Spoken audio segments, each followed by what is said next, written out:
Alright, what's going on, everybody? We're live for the Week 5 opener of the UFL, the Defenders and the Stallions. They just kicked off, and of course I missed a big kickoff return. But a big return to start the game for the Defenders, and they got the ball on the Stallion 28. So I'll adjust this scoreboard. The first play is a run. Deion Jackson goes nowhere. Deion Jackson actually lost 3 on the play. This is Stallions' run defense. I'm actually a little bit worried about. They lost some key players. Traded away Amani Bledsoe, Cup, Perry, and Winfrey, 2 starting defensive tackles on this team, and I think that could really hurt them against the run, especially against a team like the Defenders, who wants to run the football and is really good at it. But a good start on the first play from scrimmage. Tayamu to throw here on 2nd and 13. Plenty of time. Underneath that pass can be caught. Braylon Sanders makes the catch. A gain of about 7, maybe 8 yards. And it brings up 3rd down.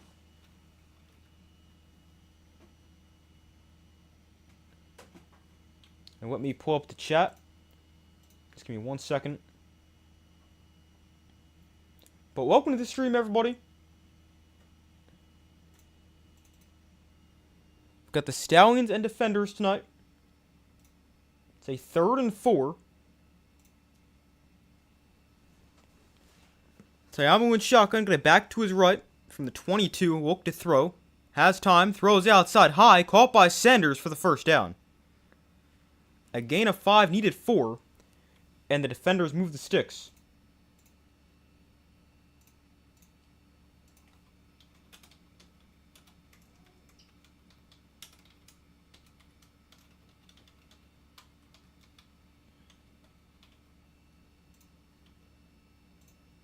Alright, I also just put out a poll, so be sure to vote on that.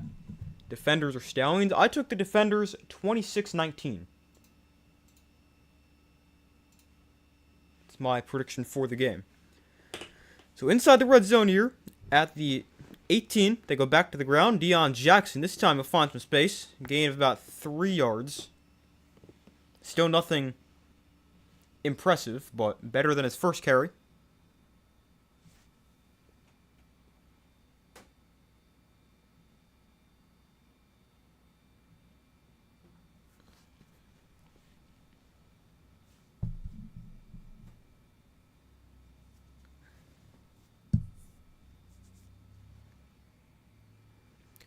So 2nd and 7.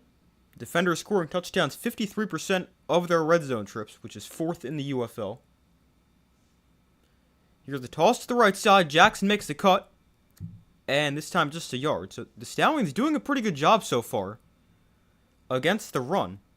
So that was an outside run, not running between the tackles. But so far, 3 carries, 1 yard for Deion Jackson.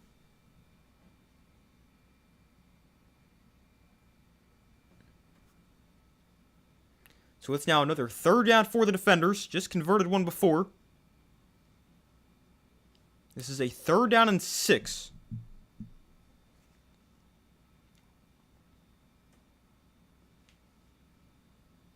Tayamu in shotgun, back to his right. 3 receivers line up to the left. Tayamu going to look to throw. A float one deep downfield into the end zone. It is called for a touchdown. What a catch. And the Defenders on the board first. Wow. Javon Antonio with a great catch in the end zone. A touchdown pass for the Defenders. And after the good kick return, they capitalize.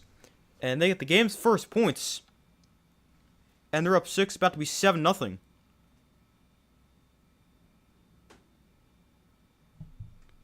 That's a nice catch.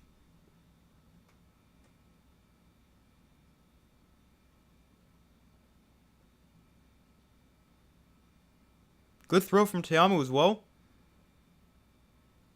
And the Defenders go right down the field. And now here is McCrane to add the extra point. And it's right down the middle. So 7-0. The big kick return helps. But the offense able to move the ball. Some nice 3rd down conversions. And DC on the board first.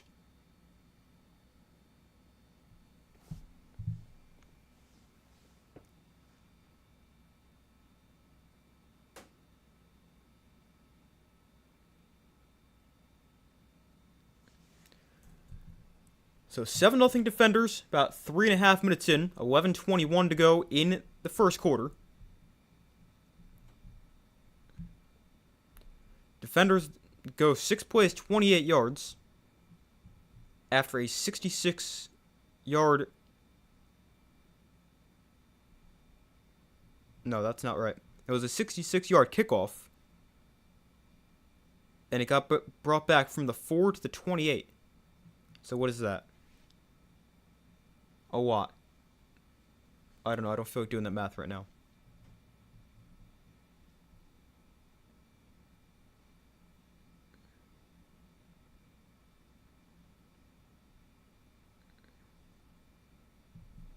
What's 23 and 46? It was a 69-yard kick return. There we go.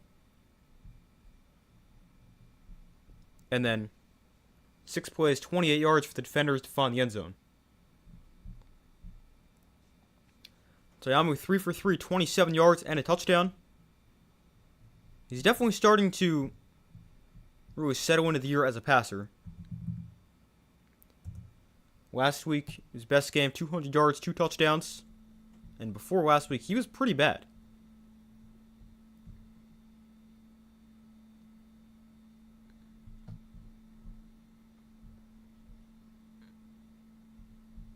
I mean, before last week, he was not great. 200 yards, 2 touchdowns, no interceptions last week. But before that, 173 touchdown and a pick. Before that, 99 touchdown and a pick. And the game before that in week 1, 123 and 2 picks. But he played a lot better last week and got off to a good start. Now, here in week 5. Somehow already in week 5. I don't know how that's possible.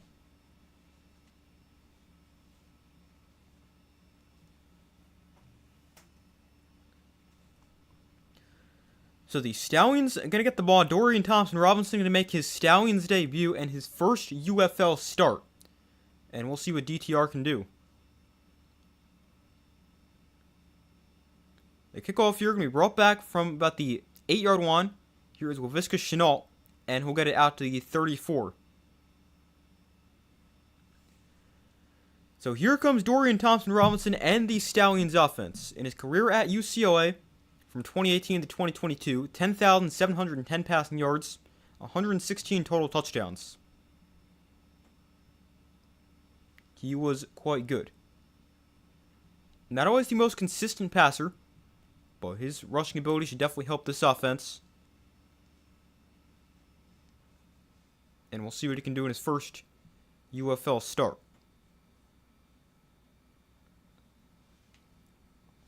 So an empty backfield for DTR. Oh, I don't know why that just jumped ahead, but 9 yards on first down. And it's now 2nd and 1. I hate how it does that. I don't even know how I get behind. They go back to the ground. Snoop Connor gained about 3, and the Stallions move the sticks.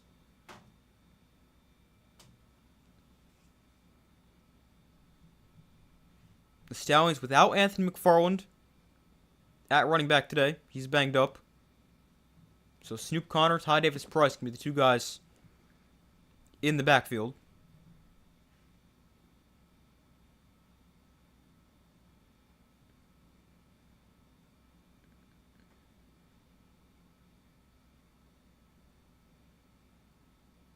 So from their own 46, DTR in shotgun back to his left.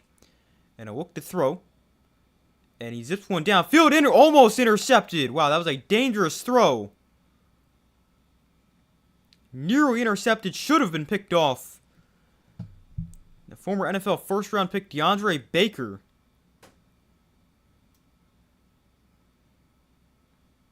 was the guy in on the play.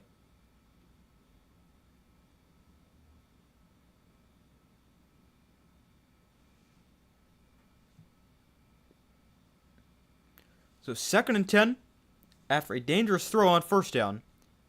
And now here he is again. That one is caught by... I don't know who 11 is, but he's got a first down. Or close to a first down.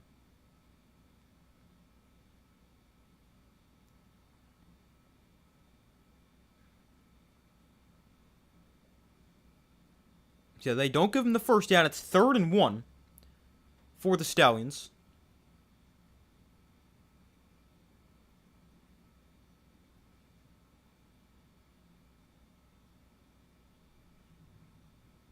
And they are inside DC territory, so they cannot punt. DTR going to look to throw. Gets pressured, able to escape, and he's got a lot of space to run. He will run, and he tries to dive ahead, takes a big hit at the 36, but he moved the sticks. And a first down for the Stallions.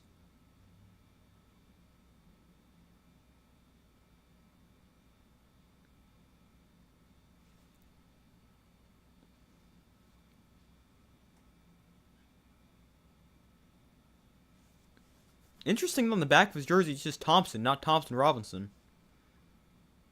I know he played a couple games with the Storm. I think he had Thompson Robinson in the back of his jersey, but I don't know it now. So 1st and 10 after the scramble at the 36. Look to throw. DTR pressured again. Again, he'll step up and have a lot of space. And here he'll cut inside, not afraid of the contact. And he's taken down at the 21-yard line. That's back-to-back nice runs for Dorian Thompson-Robinson and a first down for the Stallions.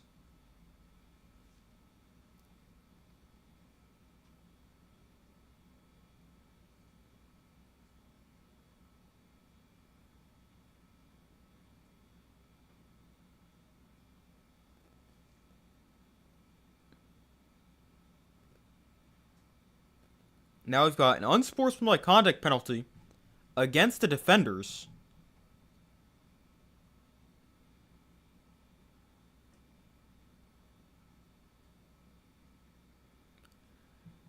They call an unsportsmanlike conduct against the DC sideline for contact with an official, which gives them 15 yards, or in this case, going to be half the distance to the goal.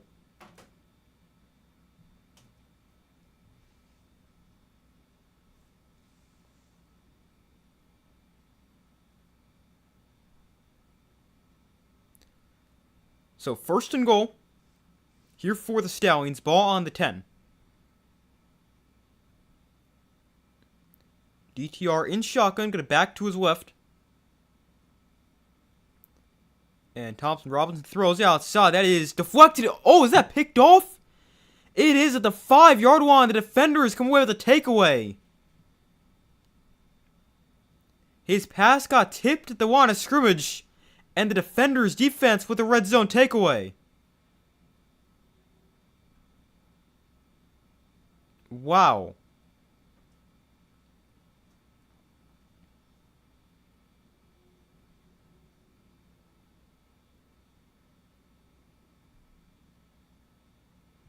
He gets that before it hits the ground. And man, a good drive for the Stallions ends in a turnover. And the defender's defense with a really nice stop.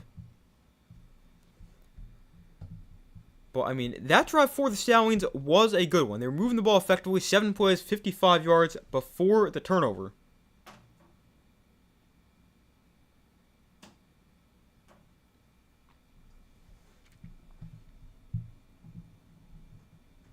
So, I mean, it does look good.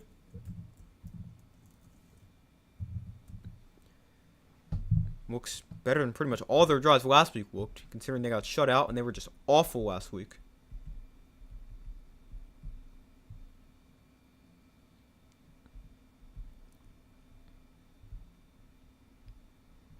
They lost 16-0.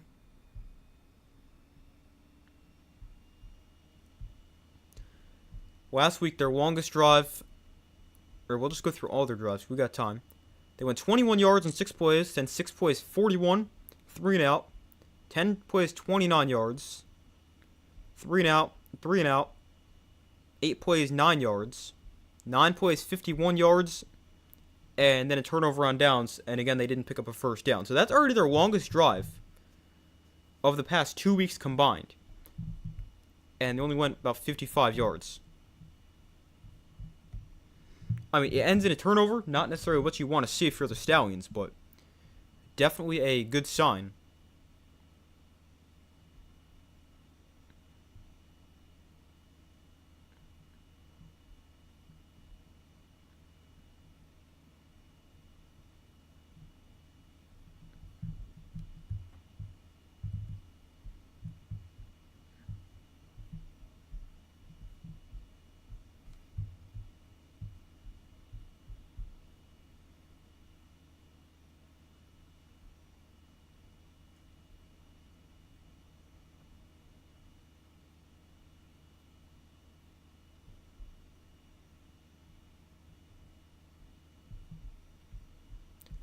So they're back from commercial here. 7:41 to go in the first quarter.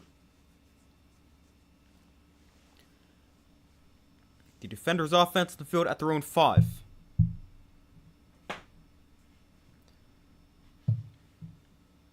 Talk about very different starting field position for your first 2 drives.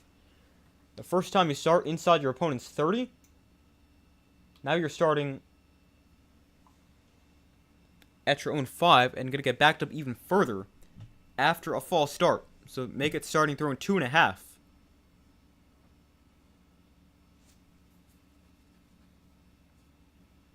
False starting against the left tackle. So really bad field position right here for DC.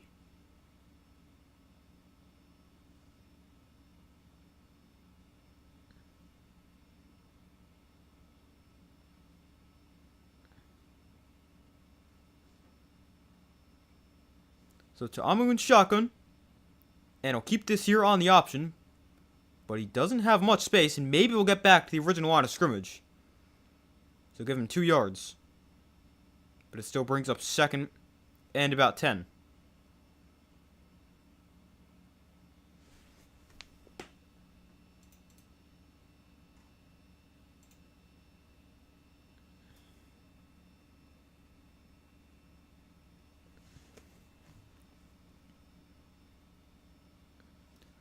So 2nd and 9. They actually give him 3 there on the quarterback run. This time they'll go to the ground with Deion Jackson. And again, not a ton of space as he finds another 3 yards and a quick 3rd down for the defenders.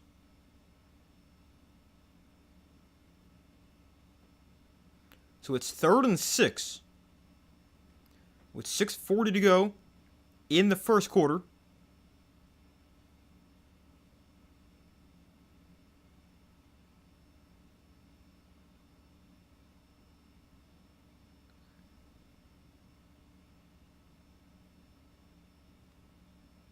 They got 3 receivers bunched to the left side. Play clock at 5.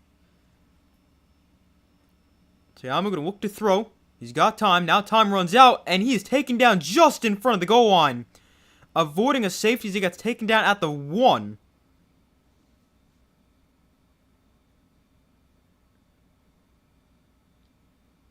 The Stallions defense gonna force a 3 and out and a punt from deep inside their own territory.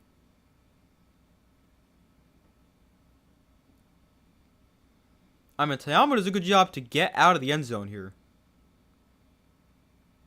Because he was in the end zone. But he does a good job falling forward as he gets sacked. Now, if you're a defender, you got to be careful you don't get this blocked. Punting from your own 1. So they do get it away. It's a short kick, fielded at the 39. And the return takes it back to the 25-yard line. So really good field position for the Stallions.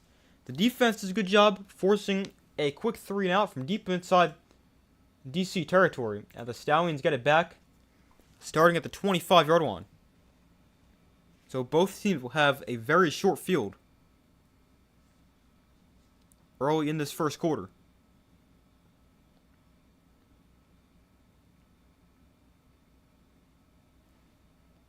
The Stallions offense not scored since week 3. 81 minutes of game time. So from the 24, Thomas Robinson going to look to throw.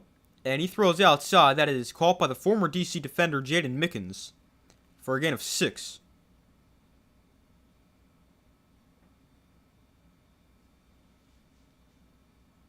So it brings up 2nd and 4. Mickens on the year. He's been great. 21 catches, 234 yards, and a touchdown.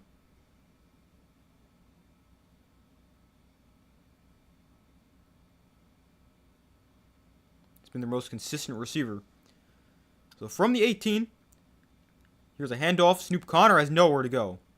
Lost 2 on the play, and he just did not stand a chance on that one. Multiple defenders in the backfield.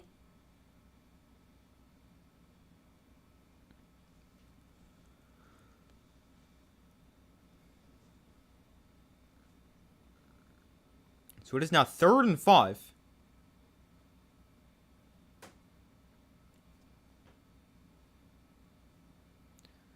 Thompson Robinson in shotgun, gonna back to his left.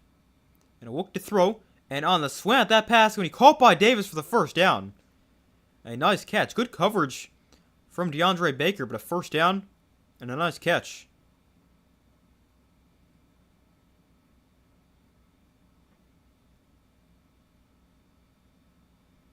Pretty good throw by DTR as well.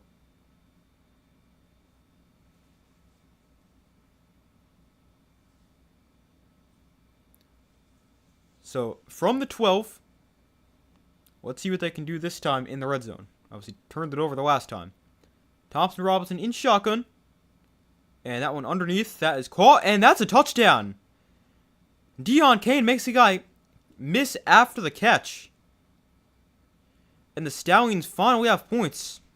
It is their first point since week 3. And the Stallions break their scoreless streak as Dorian Thompson-Robinson throws his first UFL touchdown. And the Stallions on the board, an extra point away from tying it up.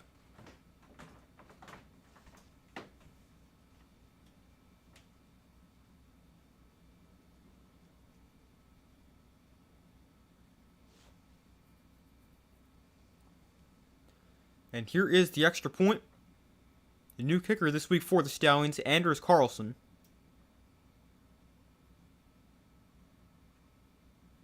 And he missed his first extra point.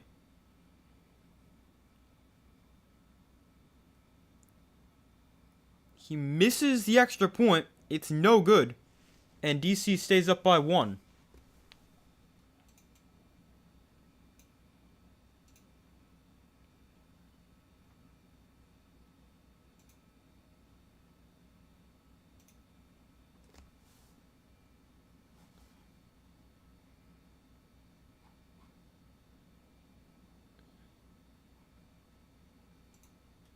Here for the mellow stream. Welcome to the stream. Did I just accidentally end the poll? No, there it is.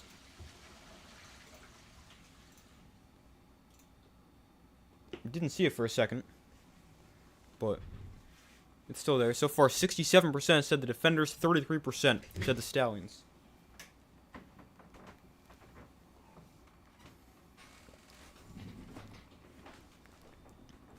I took the Defenders 26-19.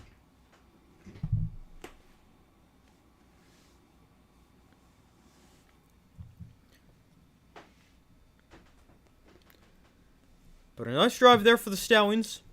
They go 4 plays, 24 yards, capitalize off the really good field position. And both teams now with short touchdown drives. The Defenders a touchdown drive of 28 yards, Stallions 24 yards. And we've got a 1-point game.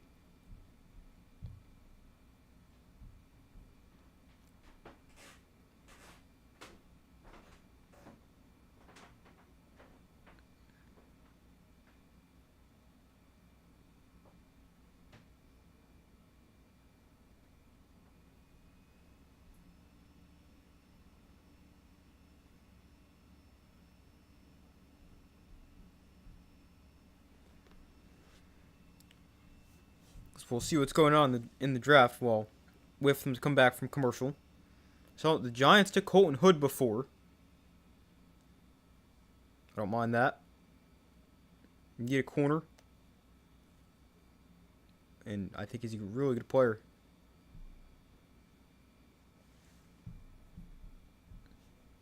The Giants got Colton Hood. That was 37. The Colts just took Georgia linebacker C.J. Allen at 53.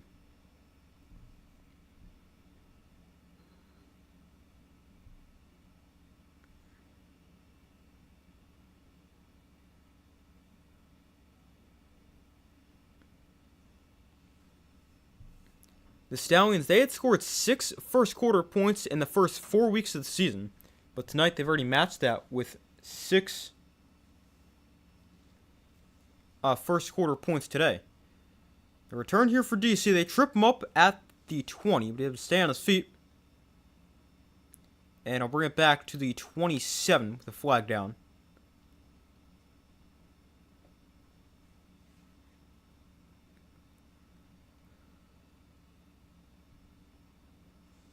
But DC going to get backed up here. We got a block in the back. So after really good field position on their first drive, not great on their second and now third.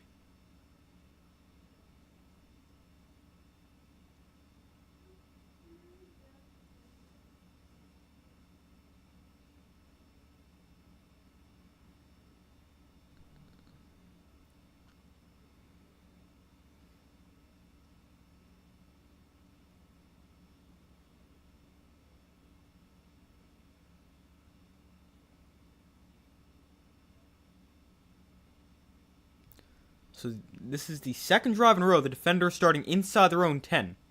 The 5 last drive, this time they're on the 9 after the penalty. So Te'amu in shotgun, going to back to his right here.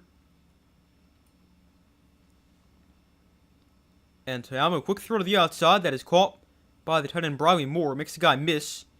And Moore is taken to the ground after getting a 5.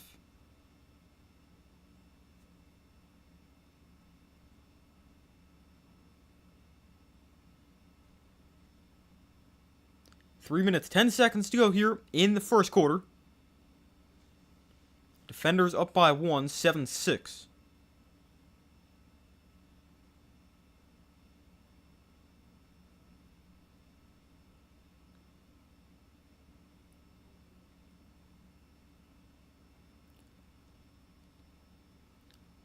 The defenders go to the ground here is Abram Smith. And he is close to a first down. They give him about 4. Make it 3rd and short. 3rd and 1.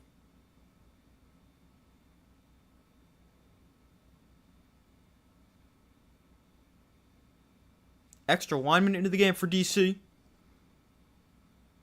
Multiple tight ends as well. So 3rd and 1. Te'amu in shotgun, going to back to his right. And Te'amu, it's a quarterback run. And he runs into his own guy, and he tries to get the first down. He's got it. Gets just enough. And the defenders on the quarterback keeper move the sticks.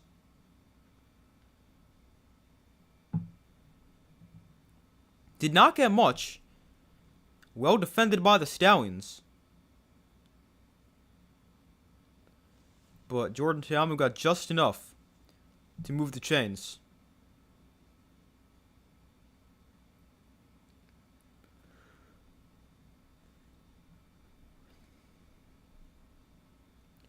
So 1st and 10 here from the 19.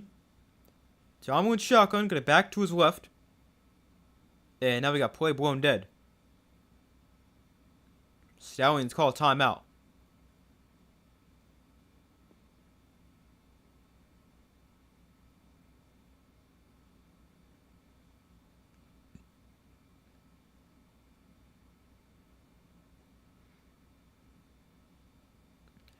So a timeout called by the Stallions. The first timeout either team has used.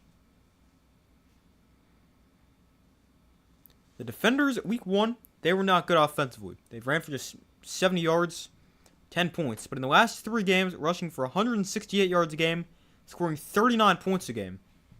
And it has been a lot better. And they even ran the ball well. And scored a lot of points. They scored 28 last week against the same defense that held them to 10 back in week 1, the Battlehawks.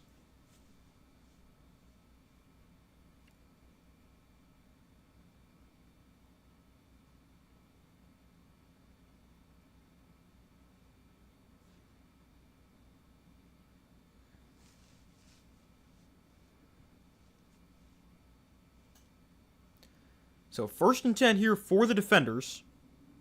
Minute 25 to go in the first quarter. Te'amu, another quarterback run. And he breaks a tackle and then gets chopped down. After a gain of 2, maybe 3.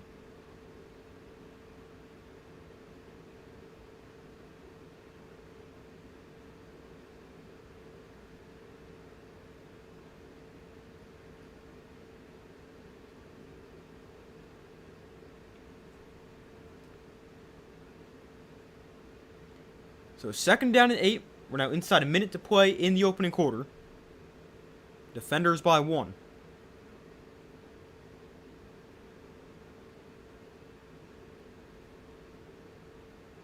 Here's a carry for Abram Smith. He turns the corner, gets a lot of space on the left side. And Abram Smith gained about 15, maybe 20 yards and a first down for the defenders.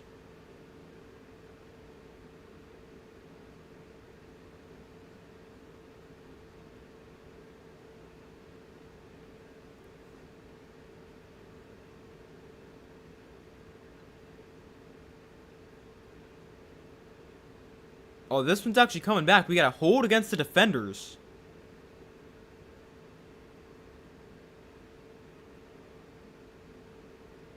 So wipe off the good run and instead back them up 10.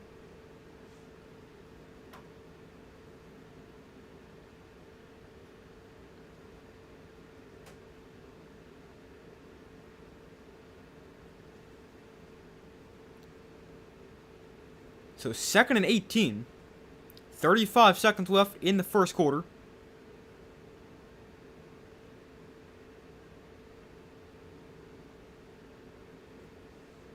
They're backed all the way up to their own 11-yard line.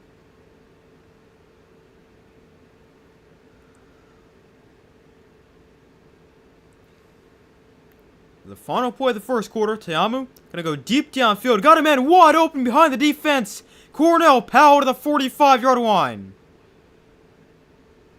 A nice throw from Teamu. Powell gets behind the defense. And a big play to end the first quarter. They get all the way down to the Stallion 45.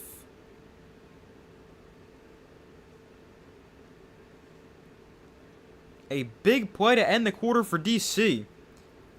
And we go to the second quarter. The defenders up 7-6. And Jordan Teamu, a really good first quarter. He is 5 for 5. That was a 44-yard completion. He goes 5 for 5, 76 yards and a touchdown in the first quarter. He has played quite well. And we've also got a trade in the NFL.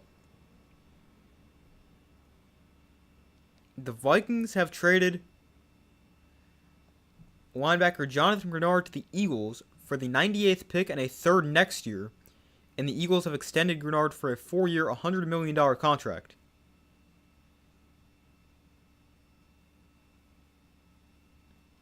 And the Eagles also just made their pick at 54, taking Eli Stowers from Vanderbilt. Don't necessarily love that.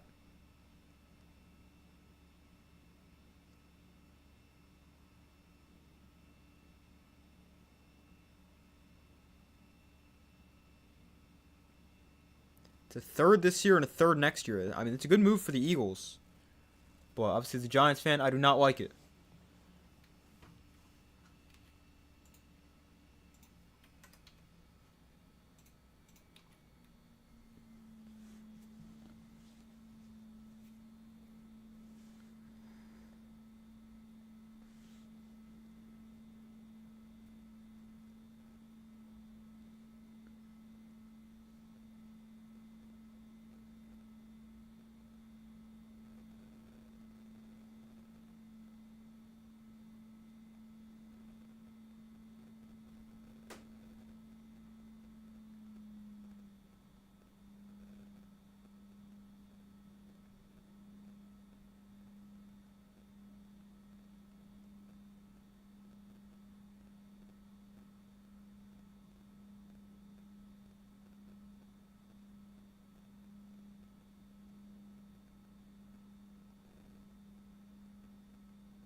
But we wait for them to come back from commercial here as we go to the second quarter. Defenders lead 7-6.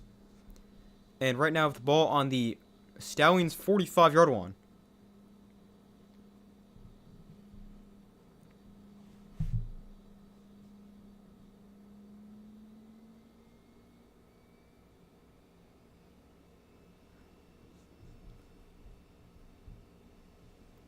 Alright, so they're now back from commercial.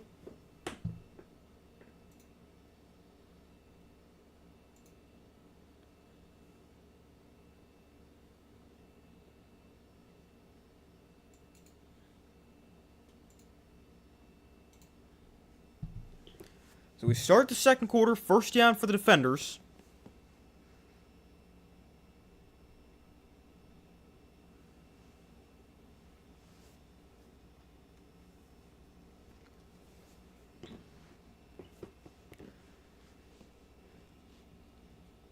So from the Stallion 45, Tayamu in shotgun back to his right. And will hand off. Here's Deion Jackson running left. And Jackson makes the guy miss, and he dives ahead for 8 yards.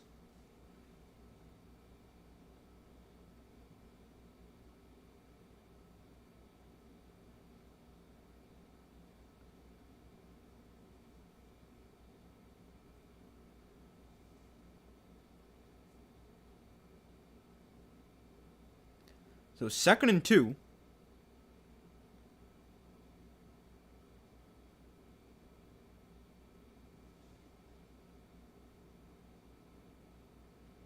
Oh, a fumble here. The ball is on the ground. Not a clean exchange between Tayamu and Ty Scott. But the defenders are able to get it back. But a big loss on the play. That could have been a disaster for DC.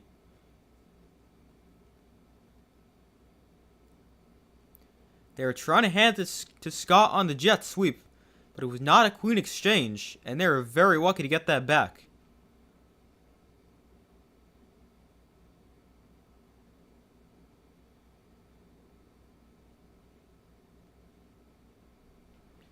So it backs them up. It's now 3rd and 9. After that, play clock at 1, and DC burns the timeout. So the defenders call a timeout with the play clock at 0. That's their first timeout. And now, 3rd and 9. You've got 2 plays to get this. If you're the defenders, because obviously you're inside your opposing territory, or you've crossed the 50 on this possession, so you can't punt. So it's obviously 4 down territory.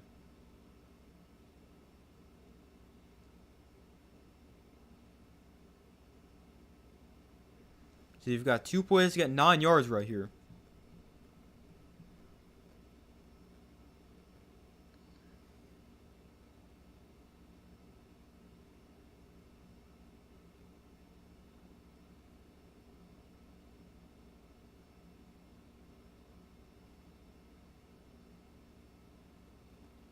So 3rd and 9. Tayamu in shotgun, got it back to his right. Tayamu going to look to throw. And he throws outside. That is caught or incomplete. It was a low throw. Ty Scott came up with it. But they say incomplete. And it's 4th down.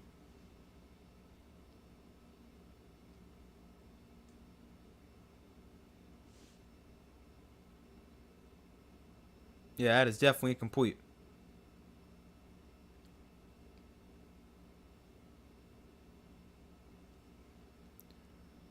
So here is a long field goal try for DC. Matt McCrane, this will be for 4 points.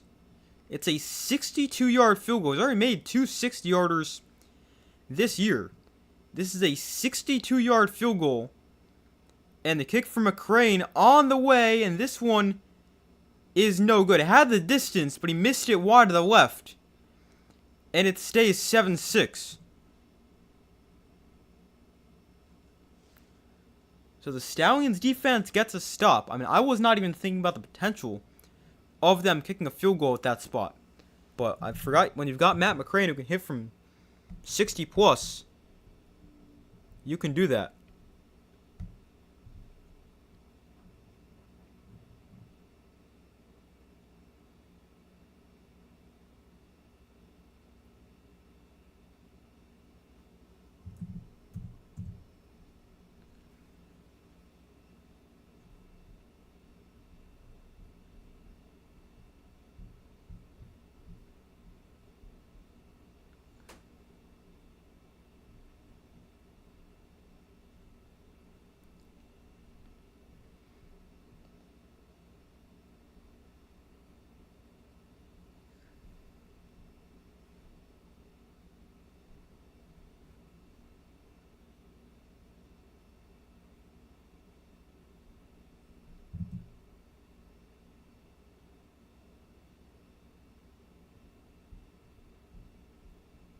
Give me 1 second.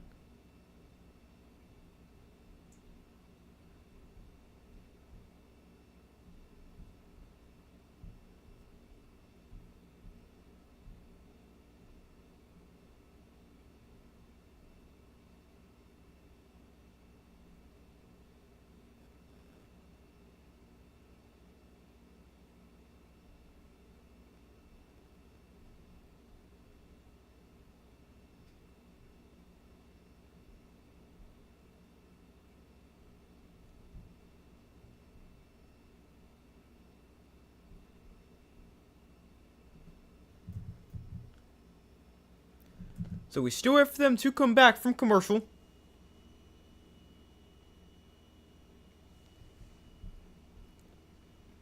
Seven-six defenders lead. Stallions can get the ball on the defender's 48-yard line. So really good field position after the missed field goal.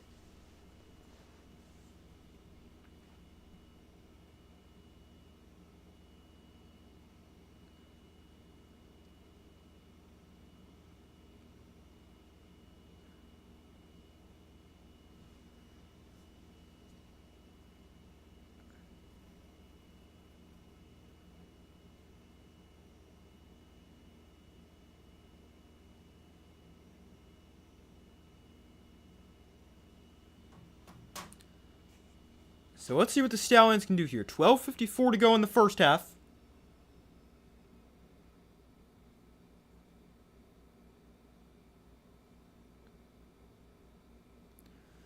Thompson Robinson in shotgun, going to back to his right.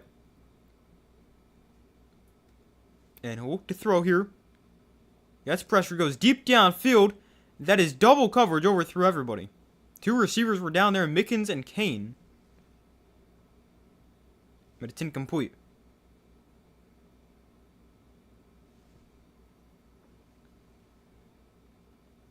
Well defended by the defenders.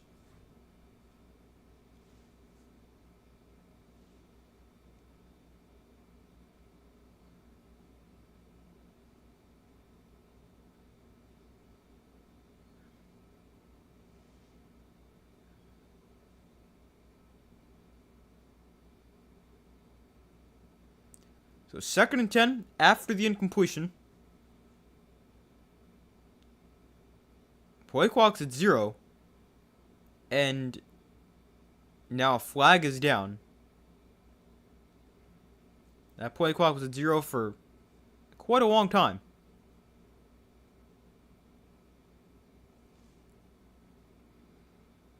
So delay a game for the Stallions.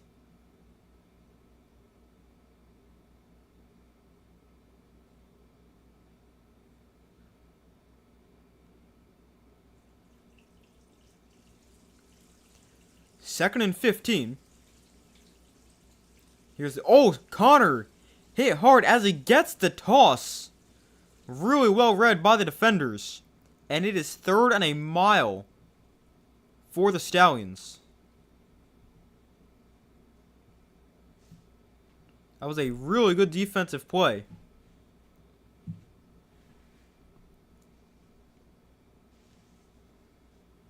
And now, the tough part here, if you're the Stallions, you can't punt. Because this drive started in DC territory.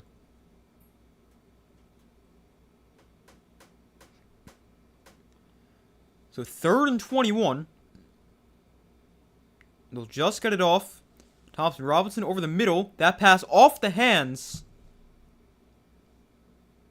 And incomplete.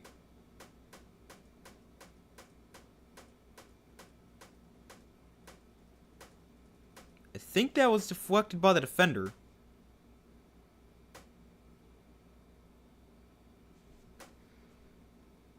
Oh, it was actually behind Laviska Shenault, who just does a good job sticking his hand back there to knock it away from being an interception, but not a good throw right there for DTR. So it's 4th and 21. They have to go for it because they've already crossed the 50 on this drive.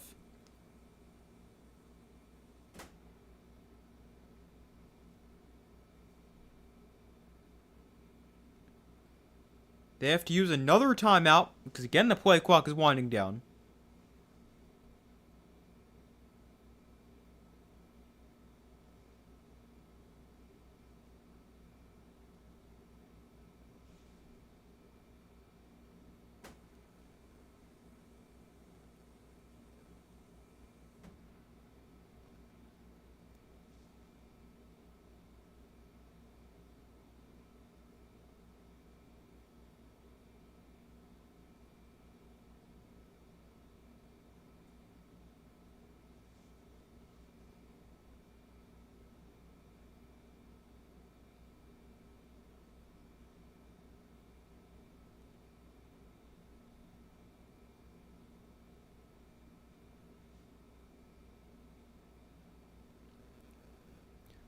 So here is a 4th and 21. Would be pretty impressive if the Stallions pick this up. Empty backfield. Thompson Robinson steps up, gets pressured, and he gets sacked. At the 33-yard line, the defenders take down Dorian Thompson Robinson, and they will take over the really good field position with 10:41 to go in the first half. They'll start at the 33-yard line, up 7-6 after the Stallions turn it over on downs.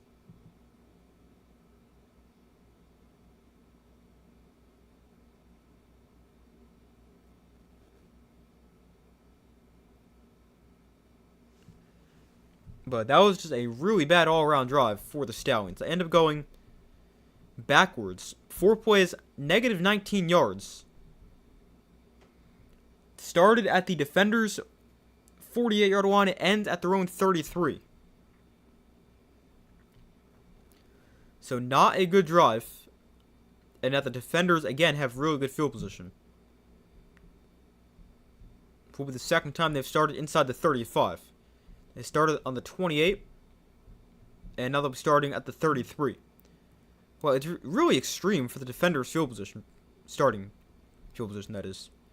Because they've started inside their own 10 twice, and they've also started inside the 35 twice. So that is quite extreme.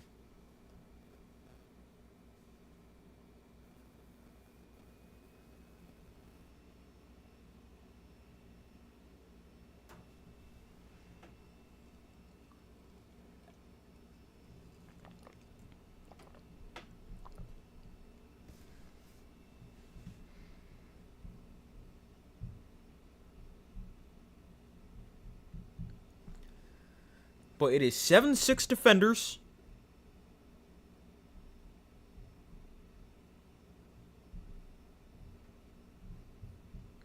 And we'll see what they can do here for this next drive. 10:41 to go in the first half.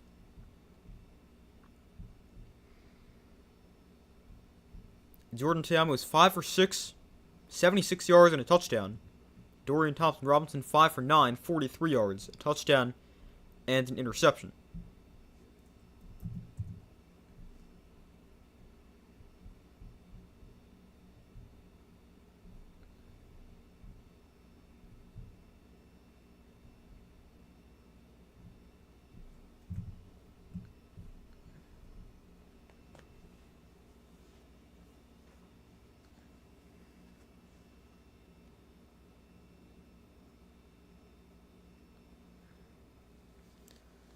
So the defenders back on the field with the ball. The offense back on the field, that is. Sayamu in shotgun, got a back to his right. And they'll go to the ground here. Xavier Valade gains 3 on the first play of the drive.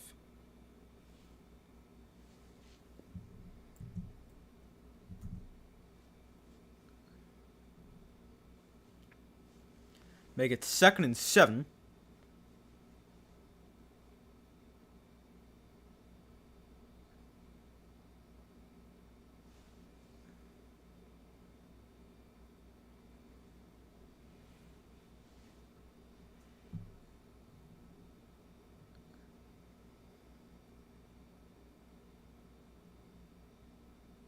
And here is another run play for Valade, and again, nowhere to go. As this time he stopped at the line of scrimmage. The Stallions, they've done a really good job against the run. I mean, it hasn't quite been that way against the pass, but this has been a good performance for them when it comes to stopping the run.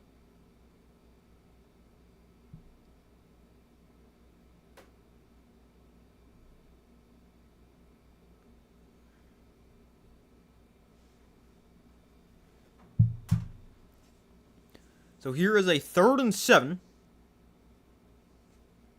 9.5 minutes to go before halftime.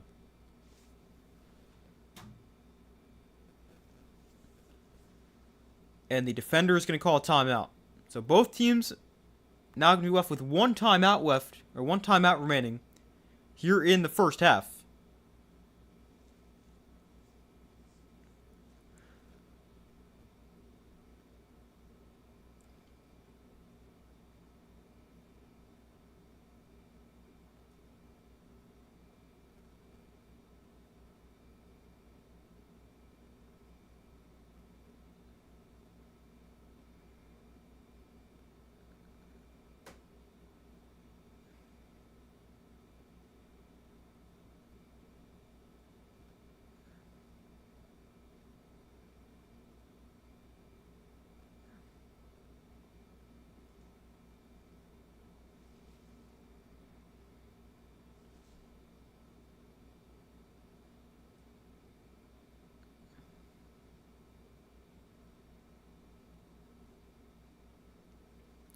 So 3rd and 7 for the defenders.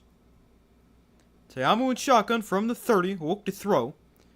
And he's got plenty of time. Throws outside. That's caught by the tight end Moore for the first down. Inside of the 20 to the 18. And the defenders with another 3rd down conversion.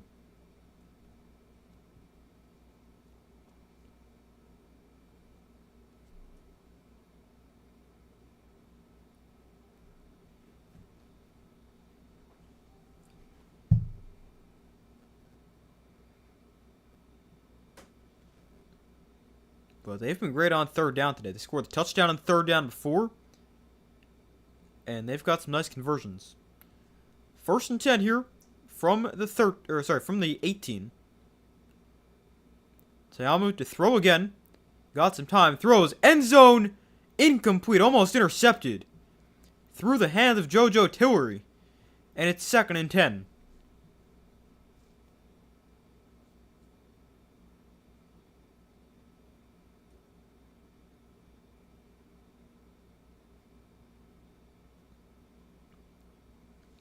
Javon Antonio, the guy who caught the touchdown before, the intended receiver.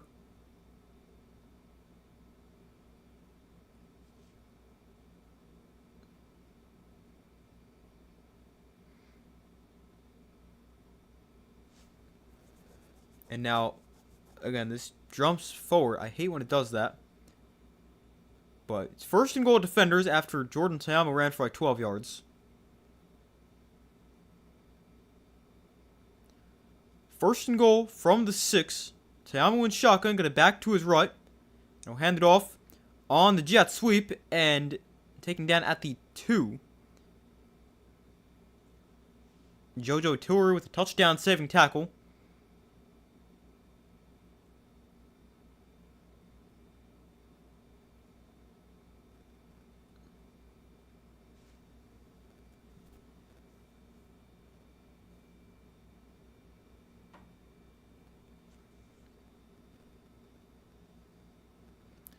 So here is a 2nd and goal.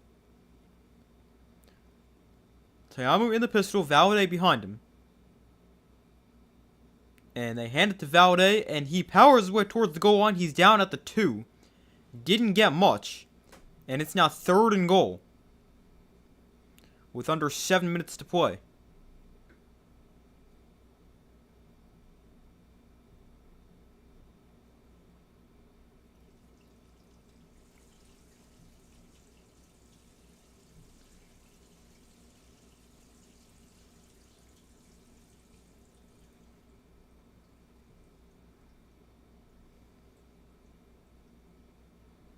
So 3rd and goal from the 2. Te'amu in shotgun, Valade to his right. And they're going to hand it off. Valade fights his way in for a defender's touchdown.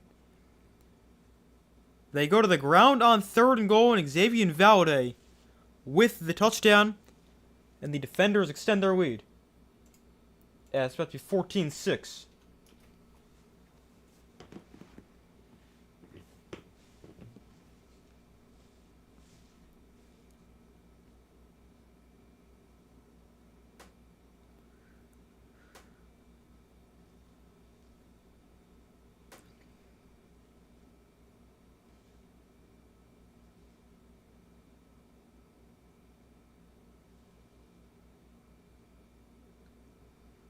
And the extra point for Matt McCrane up and good. So 14-6 as the defenders lead the Stallions.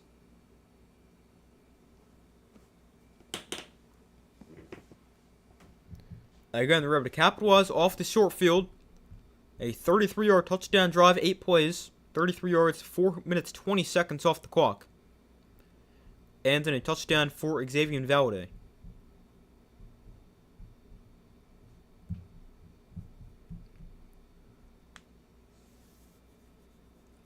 That is his 2nd touchdown of the year. And the defender is now up by 8. As they lead at 14-6.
But we wait for them to come back from commercial break. The Stallions are gonna get the ball back.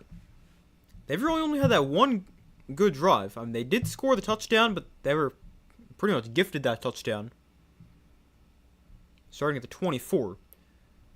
But their best drive, 7 plays, 56 yards. But outside of that, the touchdown drive was solid, but nothing like you can really say that was amazing. And the last drive was pretty terrible, going backwards. So let's see what they can do here. Their fourth drive of the game.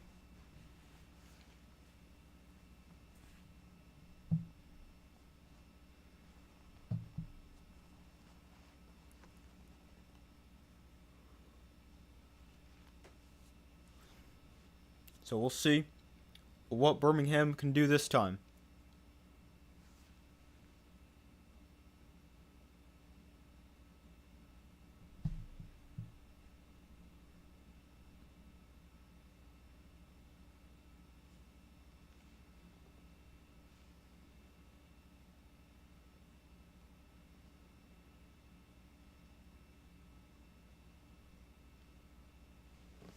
So the kickoff is away, and will be brought back here from about the 3.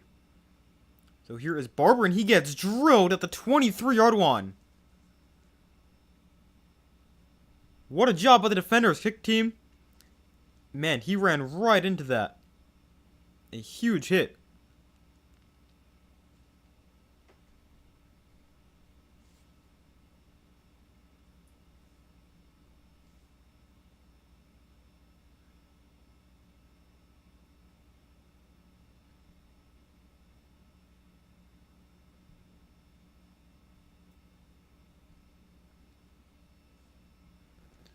So first down here from the 23 for the Stallions. They'll go to the ground. Here is Snoop Connor up the middle. And over a decent run, 5, maybe 6 yards.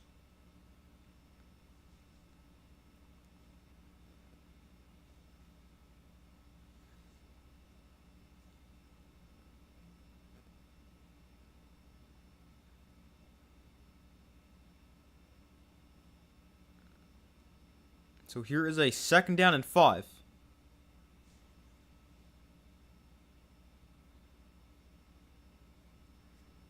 So DTR in shotgun, got it back to his left, look to throw. And he checks down. Here is Connor underneath, and he's got a first down, gain of 9 yards. 5.5 minutes to go in the opening quarter.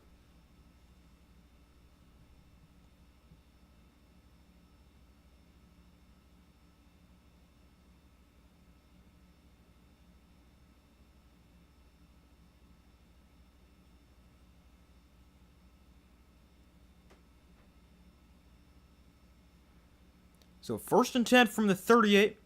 Empty backfield for DTR. Look to throw. And then he wanted to run. Then he wanted to throw again. And he just got sacked. That was not good right there. And he goes backwards.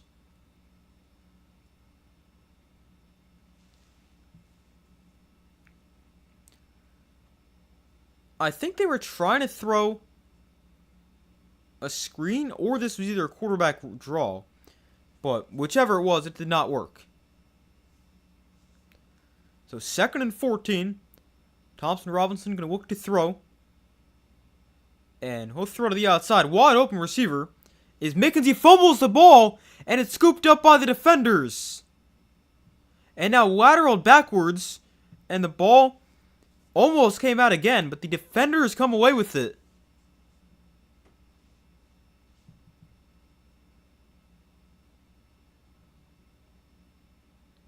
Deion Kane is still in there fighting for the Stallions, but it looks like this is going to be defender ball with 4:17 to go in the first half.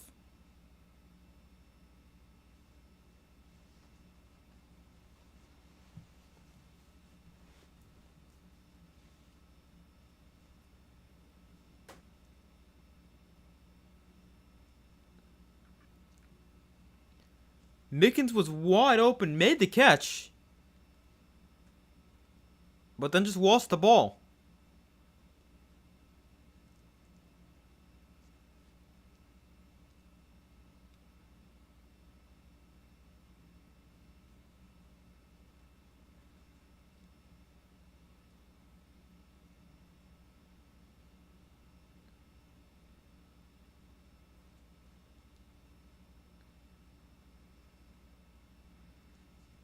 We're going to get an official announcement here, I think.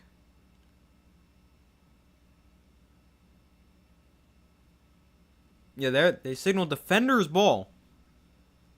Man, they finally have a good offensive play. And then Mickens coughs up the ball. Gets punched out from behind by Taylor. Really good job punching right on the ball.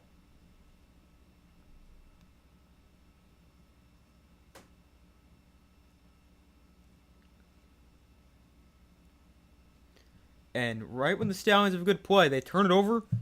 And the defenders, with the ball back, up by 8.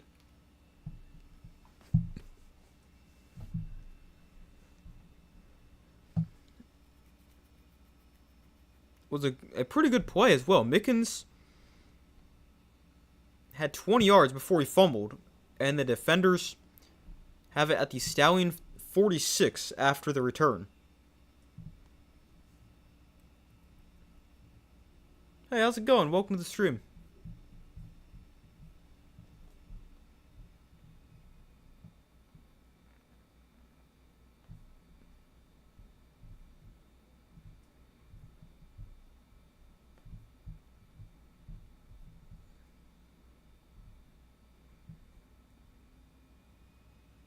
Keep up the grind. Thank you, I appreciate that. I will.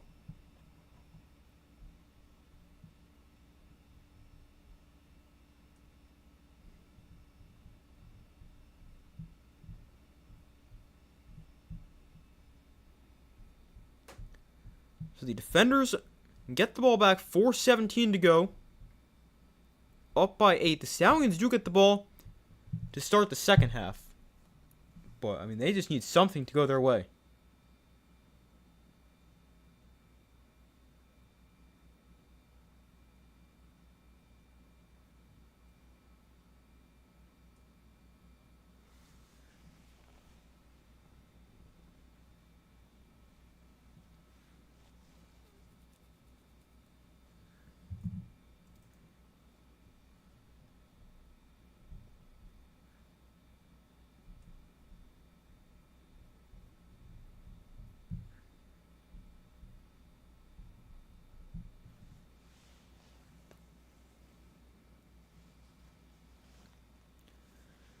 Alright, so they're now back from commercial. That is the second turnover of the game already for the Stallions. The first one was an interception that got tipped to the line of scrimmage. And this one, a fumble by Jaden Mickens.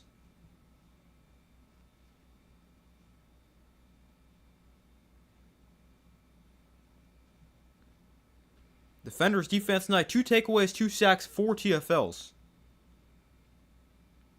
They've been so good all year long. So the defenders with the ball here. And the first play is an RPO. That's a backwards pass to Ty Scott. He makes the catch. And down the sideline goes Scott.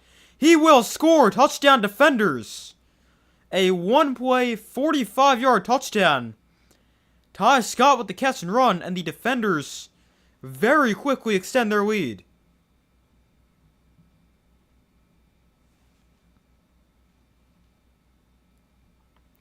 Just a simple RPO. Tayamo decides to keep it. Looks like he was going to run it. But then at the last second, he decided to throw it outside. And Scott turns it into a big play. And a 45-yard touchdown for DC.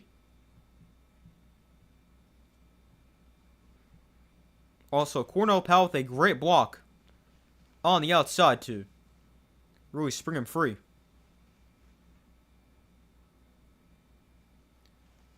And here is McCrane for the extra point.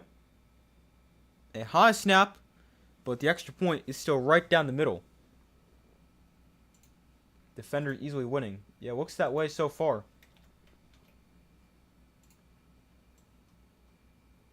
I really did not expect the Stallions to be this bad this year. Like, I thought this team was going to be in the championship game. This was my actually preseason championship pick. Defenders over the Stallions. But Stallions, they've looked quite terrible. And the defenders, they've looked great.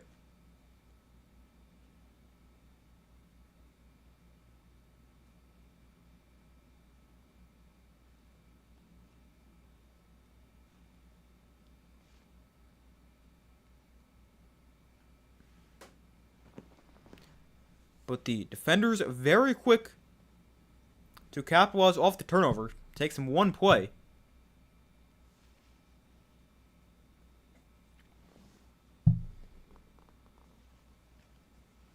And let's see what the Stallions can do this time.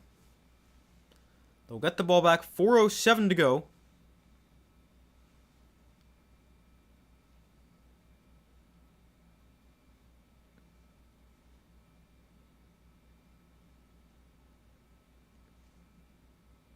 So here is the kick. Can be brought back from inside the 5 by Laviska Shenault. And he's going the wrong way, and he gets taken down inside his own 20. He tries to turn the corner, but can't do it. And he ends up going backwards a little bit on the return. And the Stallions, again, not very good field position with 4 minutes to go in the first half. Stallions really fell from grace. Three in a row. Championships. And had a really good year last year, and then this. Yeah, exactly. It's really crazy how they've gone from that to this. Thompson Robinson throws underneath that pass, caught for a gain of 9. Jaden Mickens makes the catch, not afraid to go back to him despite the fumble.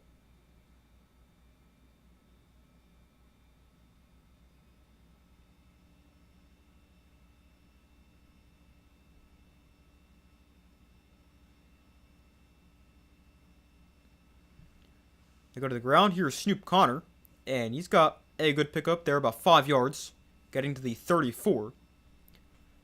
I think the really strange thing about the Stallions this year is the fact that this roster is insanely talented. They just have not played that way.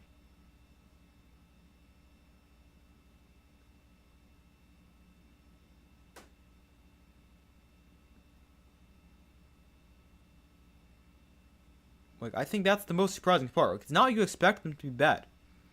This roster is so good. They just have been not good. So here's Dorian Thompson-Robinson.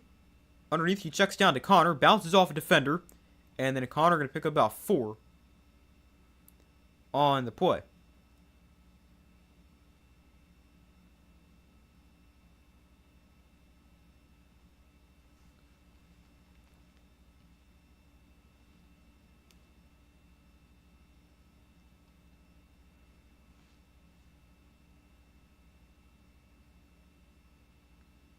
So 2nd and 6.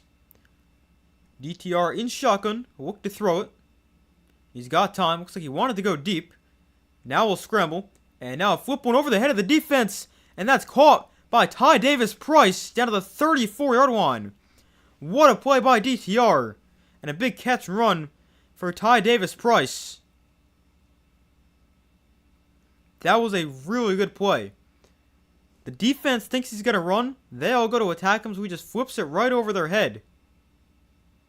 To Ty Davis Price for a big catch and run to the 35-yard line. What a play.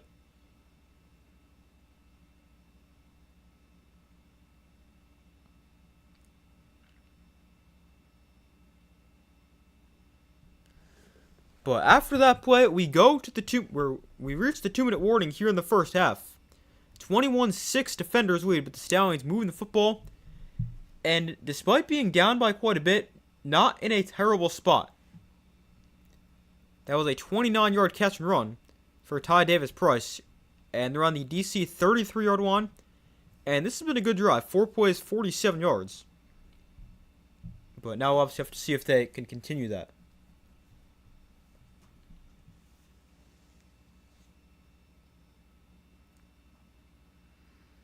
Oh, the Cardinals go quarterback in the draft.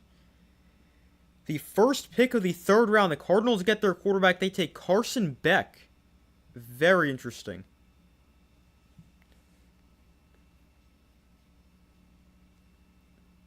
It was rumored they really like Ty Simpson. He could take him at the start of the 2nd.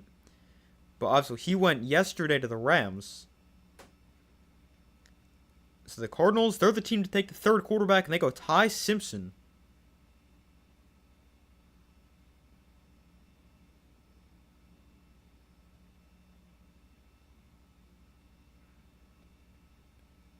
And he joins Jacoby Brissett and Gardner Minshew in the quarterback room for the Cardinals.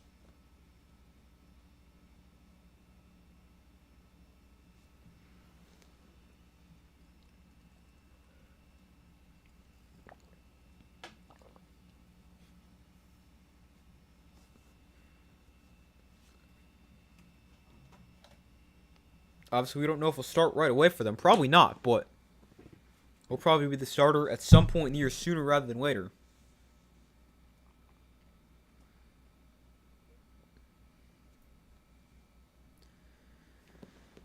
So we're back from commercial.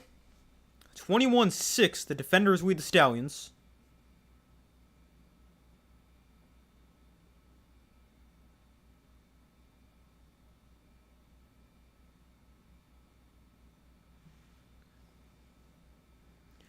So the Stallions with the ball on the Defenders' 23.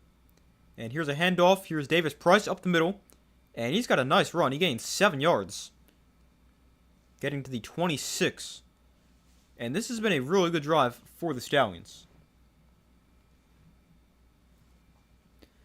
The first really good drive they have is their first one, but then they throw the pick. We'll see how this one ends. Down to a minute 35 to go in the first half, 2nd and 3. Clock is running, 1 timeout for each side. The clock will temporarily stop on first downs as well, like in college.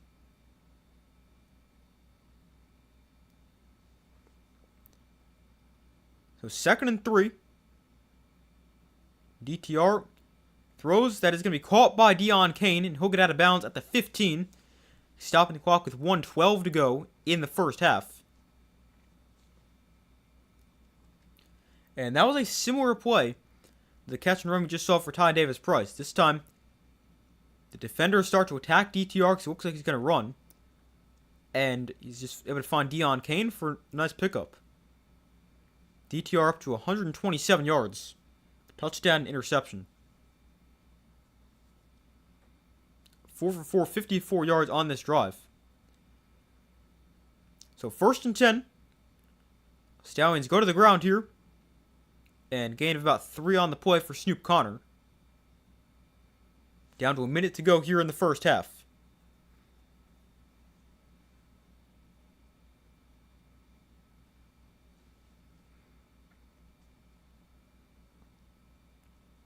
So 2nd down and 8.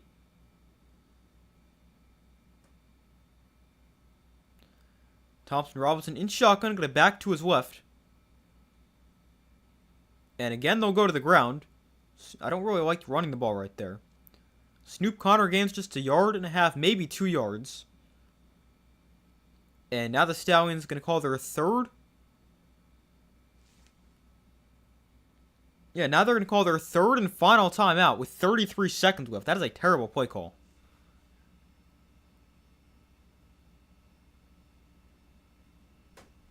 I don't know why you would run the ball in back-to-back plays. Inside 2 minutes. To me, that does not make much sense, and then you're forced yourself to burn your final timeout.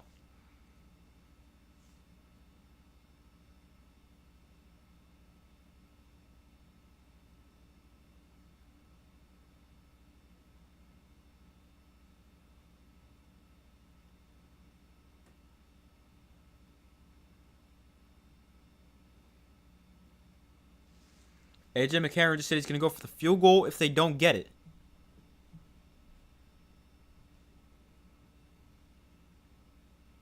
So here is a 3rd down and 6 from the 11-yard line.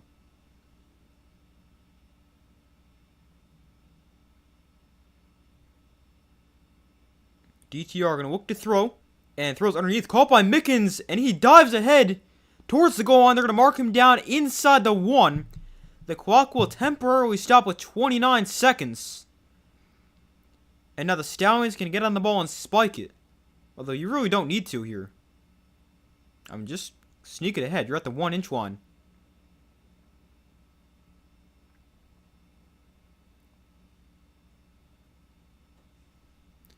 So they spike it with 26 seconds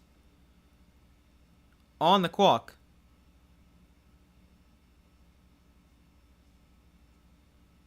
And yeah, that was the correct spot. Mickens was down short.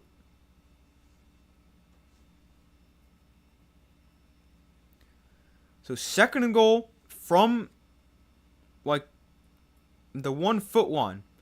DTR in shotgun, who looked to throw. And he throws underneath. That is called for the touchdown. Jordan Thomas, the big tight end, makes the catch. And the Stallions get points late in the first half. They also get the ball to start the second half. Not totally out of it. I mean, of course not totally out of it. It's still the first half. But DTR throws his 2nd touchdown of the first half. A drag route to Jordan Thomas.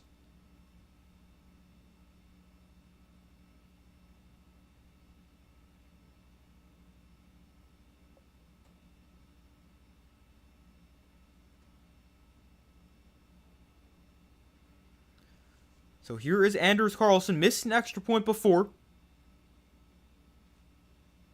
Former NFL kicker.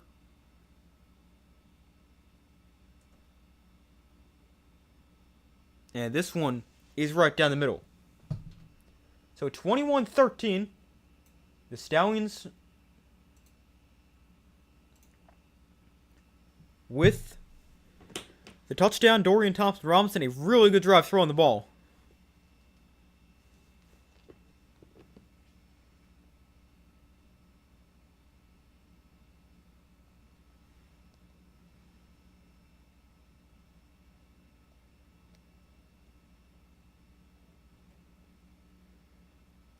As after that drive,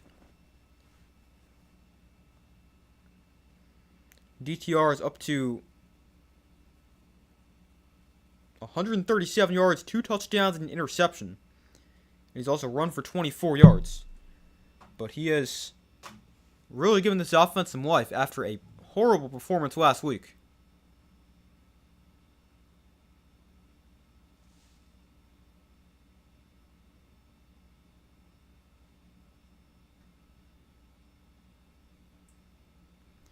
But that was a really good drive for the Stallions. And you also don't leave much time for the defenders. 24 seconds in a timeout, not a ton of time. I'd imagine they'll probably just take this to the locker room. Up 8. And then if you're the Stallions, you get the ball to start the second half. What just happened here?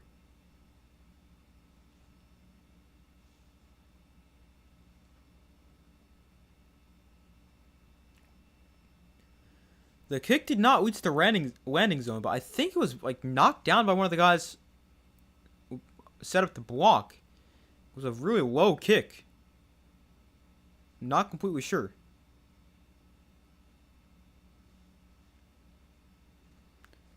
The ball is going to the 40.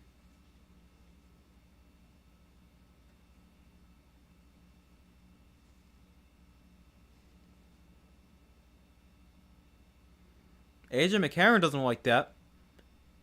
He says he's upset because the defender's guy touched the ball. And that's a big mistake for the Stallions because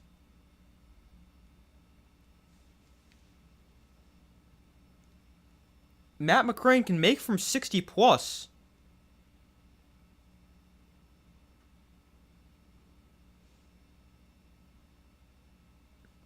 Now you only need like 10, 15 yards to give him a realistic chance. And that's worth 4 as well, being above 60. So that's a big mistake, and I can understand why McCarron's upset.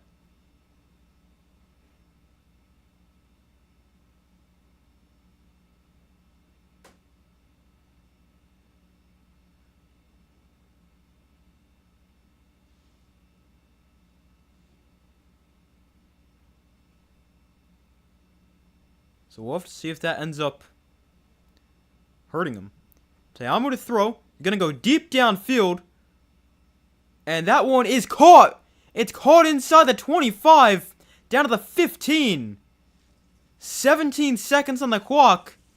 That is what you could not do if you're the Stallions. Get beat deep. They're going to go spike this here with 16 on the clock at the 18-yard line. Wow. It is a 42-yard completion. That is what you could not do.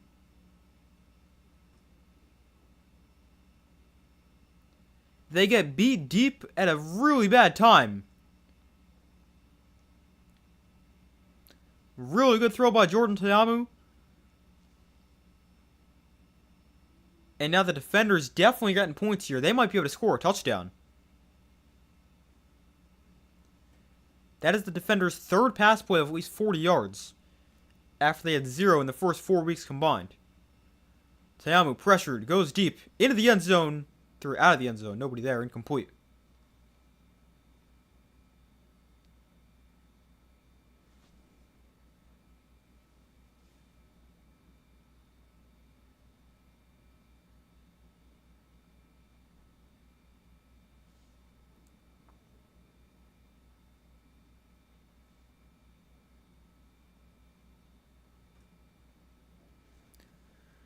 So it's 3rd and 10.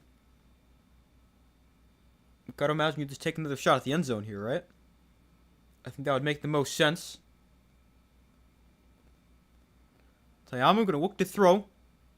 Dance around, roll to his right, and he'll just throw it away with 5 seconds on the clock.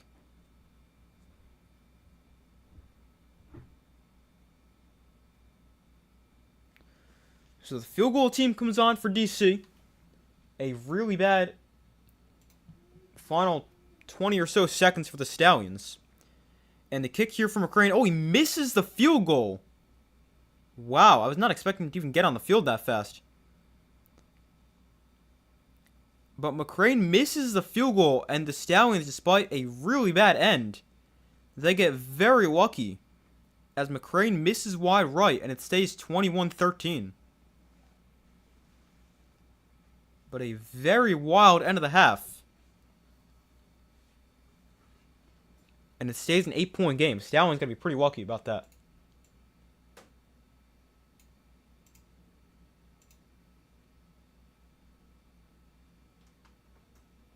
Because, I mean, this could have... It could realistically be 28-13 right now. I don't really think it's that unrealistic for the defenders to score in that sequence. And, I mean, at the very least, it should be 24. But the Stallions are very lucky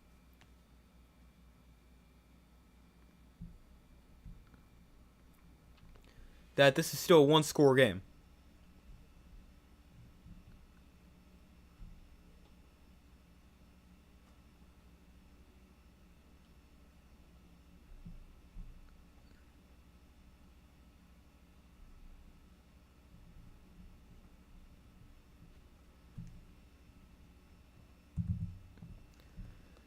But the Stallions, they are very lucky right now that it is just an 8-point game. They also get the ball to start the second half. They can realistically go tie it up.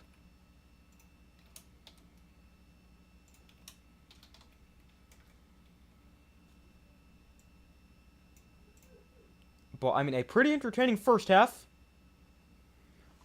21-13.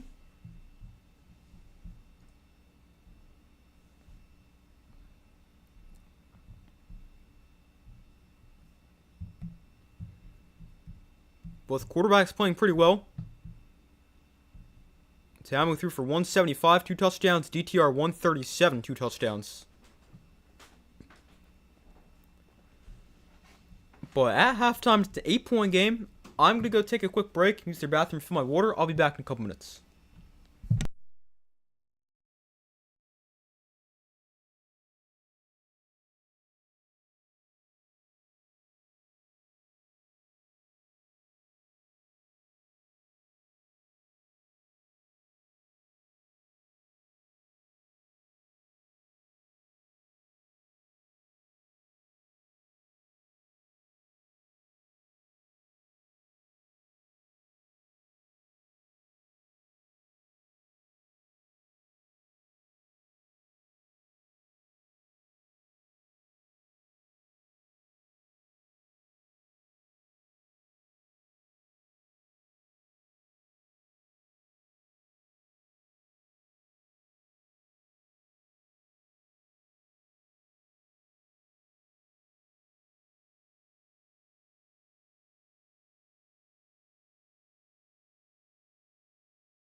Alright, I'm back.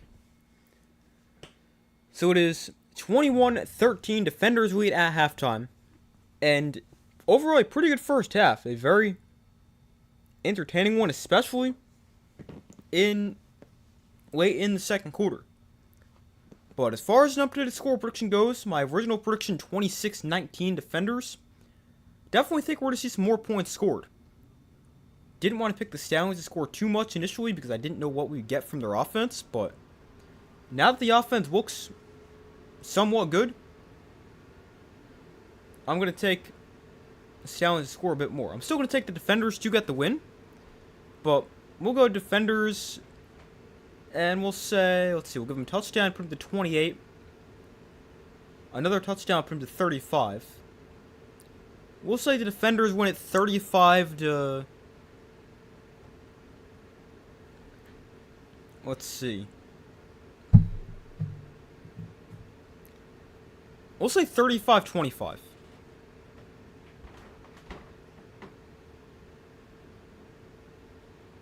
Or, 35-26. That's what we'll say. But that is what the updated score prediction is. DC 35-26. And we'll go over some stats from the first half. Jordan Ta'amu, 8 for 13, 175 yards, 2 touchdowns. He's almost matched his season high in passing yards in the first half. His season high is like 205 or something like that, just over 200. And he almost did that in the first half. But he was great. Then on the ground for the Defenders, they actually weren't that good, which is pretty surprising. But Jordan Ta'amu was their leading rusher, 5 carries, 19 yards. Deion Jackson, 5 carries, 12 yards. Xavier Valade, 4 carries, 6 yards, a touchdown. Abram Smith, 1 for 4. And I don't know how to say that guy's name, but number 13, the receiver, he's got 1 carry, 2 yards. Then receiving for the Defenders, they've spread the ball around quite a bit. They've only got 2 guys with multiple catches. But Ty Scott, 1 catch, 45 yards, a touchdown.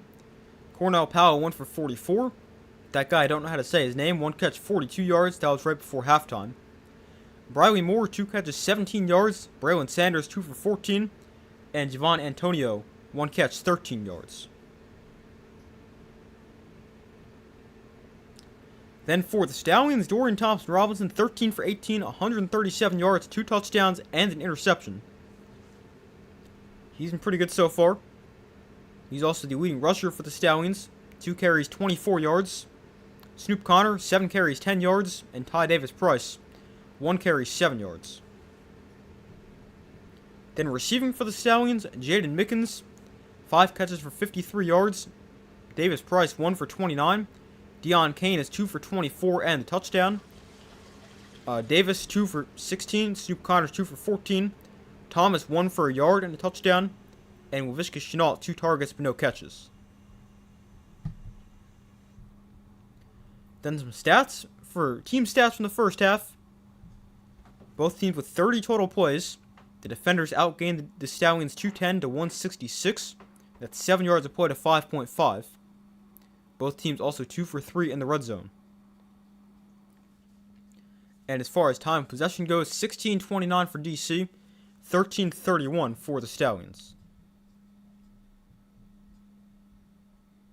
But both teams pretty good through the air. The Defenders a few more yards, 167 to 125, also averaging more yards per attempt. And the Stallions, the more effective team on the ground in terms of yards per carry, 4.1 to 2.7. But the Defenders have more yards, 43 to 41.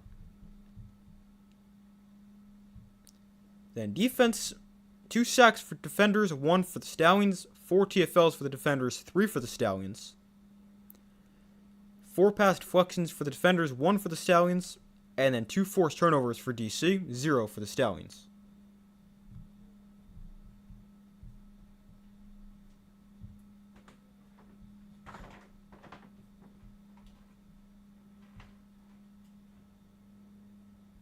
Oh, the Giants just made a trade.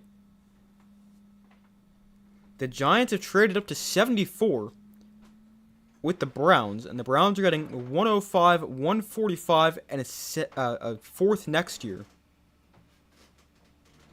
Man, who the Giants taking here? They didn't have a third round pick, so they're on the clock with the 10th pick of the third round. Jermod McCoy is available. They've already taken a corner from Tennessee, actually.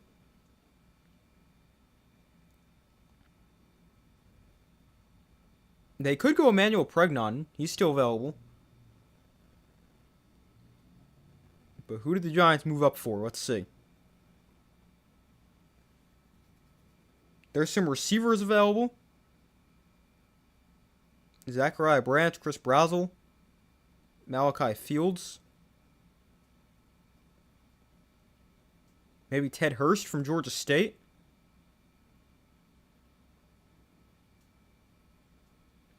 This could also be a defensive tackle.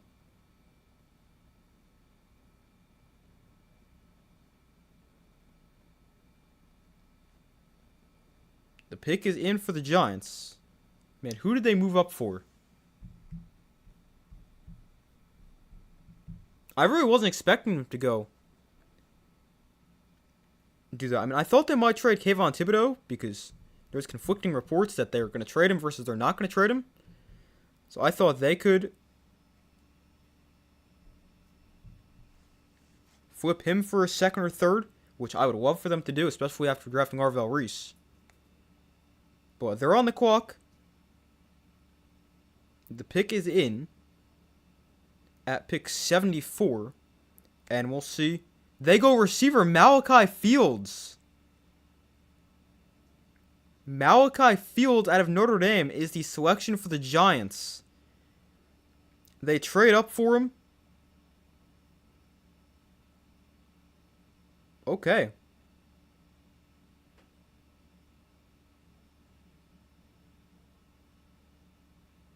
I'll take that.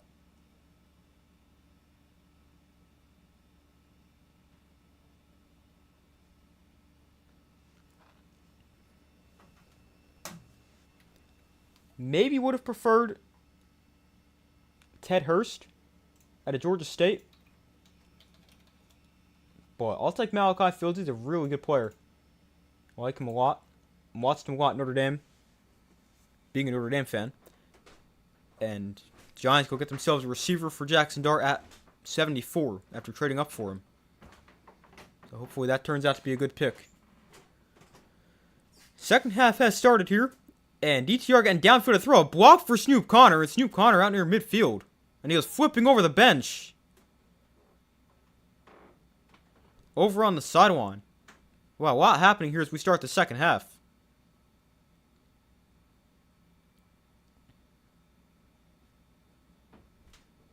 Just watched and replied to your prediction video. I just saw you comment that. I didn't read what it said, but I saw the notification. Defenders, Storm, Aviators, Renegades. I agree.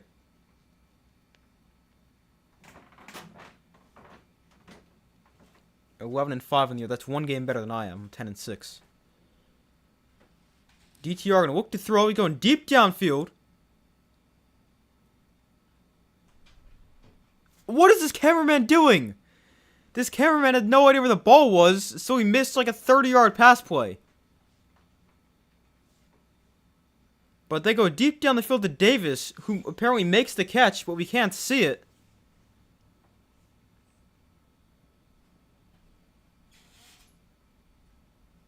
At least this camera guy knew what he was doing. That's a nice catch. At the 10-yard line, 40-yard play.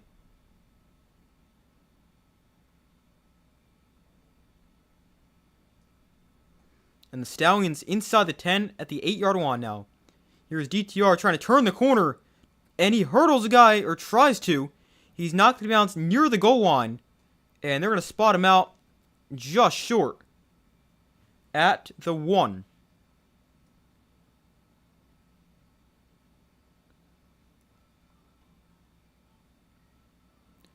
So, yeah, he gets knocked out of bounds at the 1. So that is a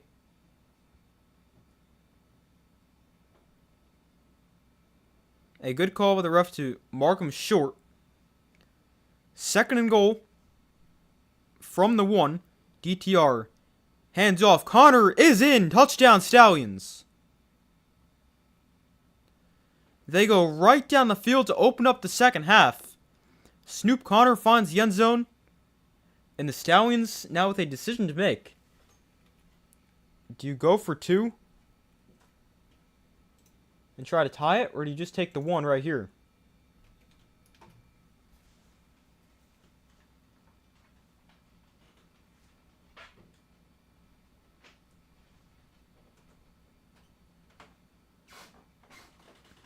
So they will go for 2 to try to tie it at 21.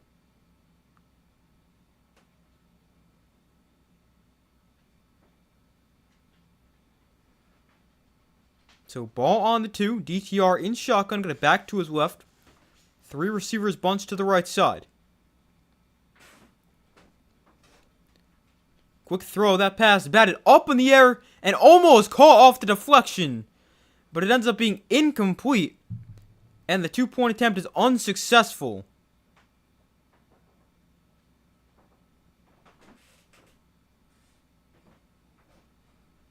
But still a really good drive for the Stallions. They go right down the field in just a few plays. And it's a 2-point game.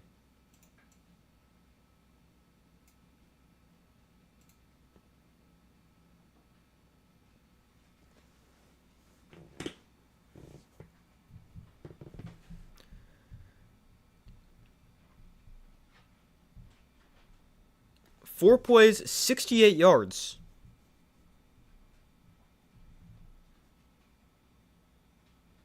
A 19-yard run, then a 41-yard pass play, 7-yard run.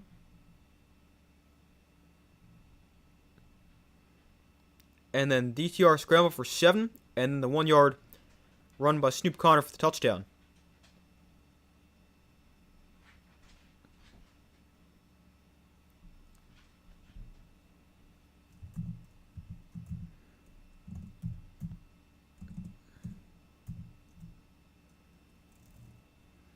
We gave you the 1-up over you was going 4-0 in week 3. That makes sense.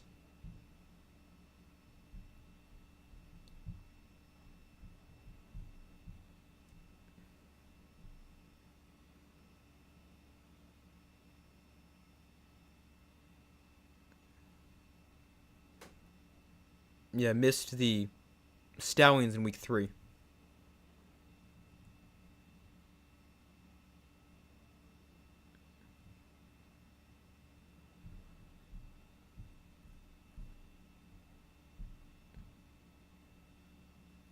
I'm a game better than I was last year at this point in the year. Last year I was 9-7 after 4 weeks.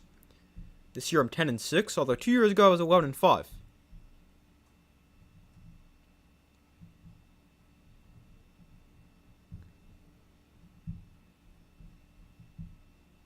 But overall, I don't think 10-6 is that bad.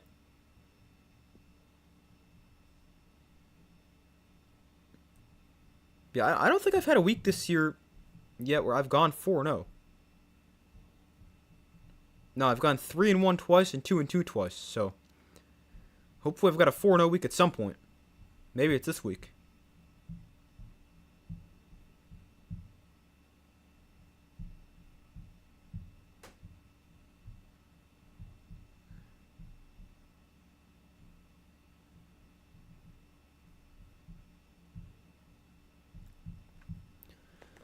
But we wait for them to come back from commercial. We've got a 2-point defender's lead.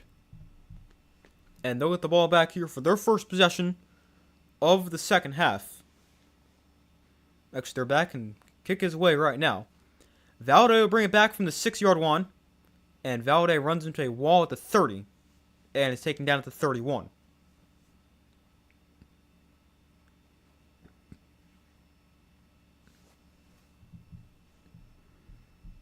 After that drive for the Stallions, Dorian Thompson-Robinson up to 178 yards through the air.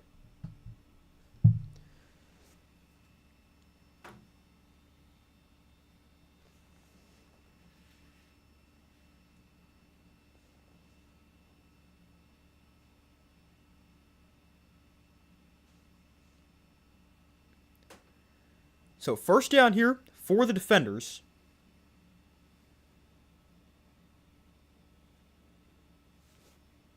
And again, this skips forward for whatever reason. It was 4 yards on first down for DC. So it's 2nd and 6. Oh, Steelers just took Drew Auer. Interesting. Just the Rodgers uncertainty, take their quarterback.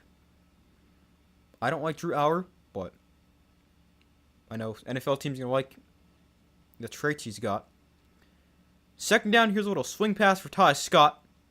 And he'll gain 2, maybe 3.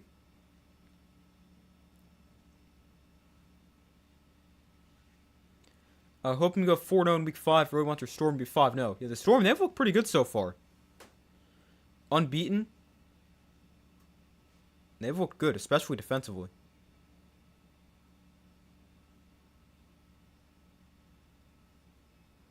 So 3rd and 4.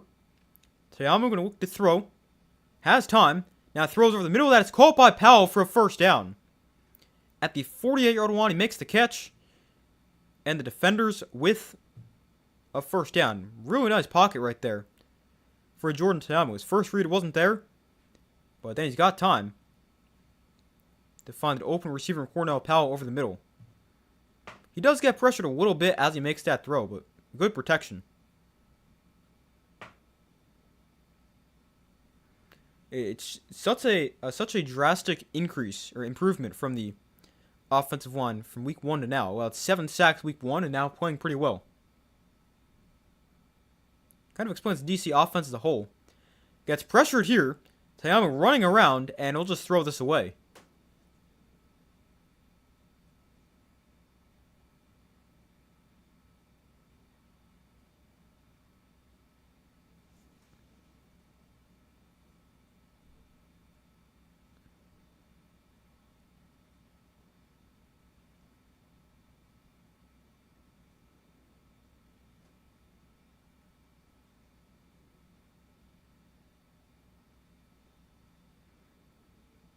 So 2nd and 10, I got captions on. The announcers seem to think that should be grounding because even though he ran backwards quite a bit, he never got outside the pocket. 2nd and 10, Tayama throws high. That's caught for a gain of about 9, maybe 10, by Cornell Powell.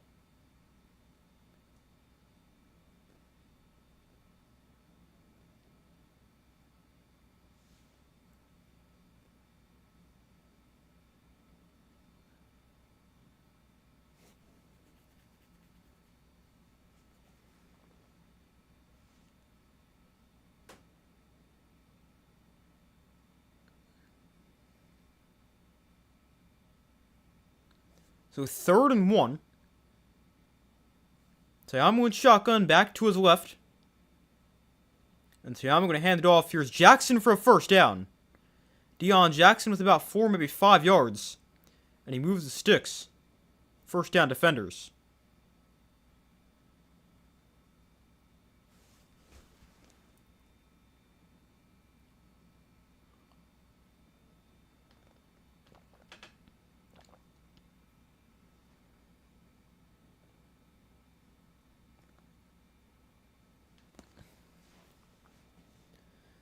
So 1st and 10 from the 37. Tayama in shotgun, going to back to his right. And a look to throw it. And Tayama now gets pressured and he gets sacked. He does a pretty good job trying to get back to the line, but he still does lose a yard. And he gets sacked for the 2nd time.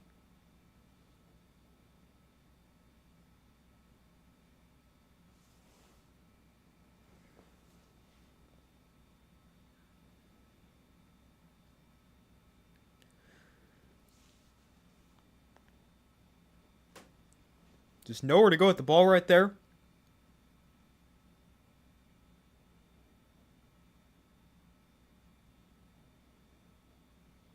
Second and 10.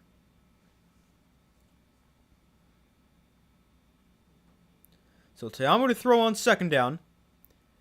And he's going to go deep down the field. And that one is caught by Ty Scott. Touchdown defenders. His second of the game. Nice throw by Tayamo. Again, the Stallions just let somebody get behind the defense. That's the third time that's happened. And it's a 37-yard touchdown for Ty Scott.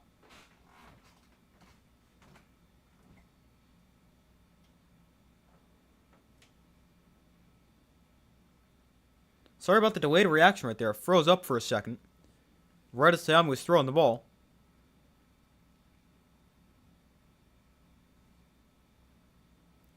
But Ty Scott, his second touchdown. Tayamo throws his third. And the Stallions go right down the field. The defenders go right down the field. And they're back now up by 9.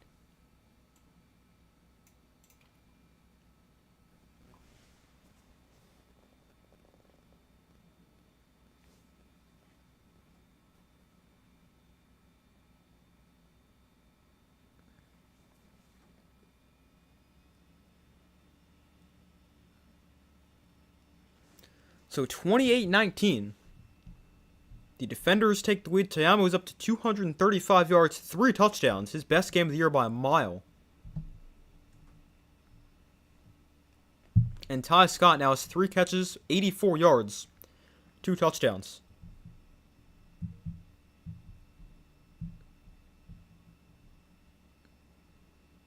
His second and third touchdowns of the year. And Tayamo has now thrown 7 touchdowns on the year. I wonder what his career high for touchdowns in a game is in the UFL. I would assume it's probably last year in the championship game.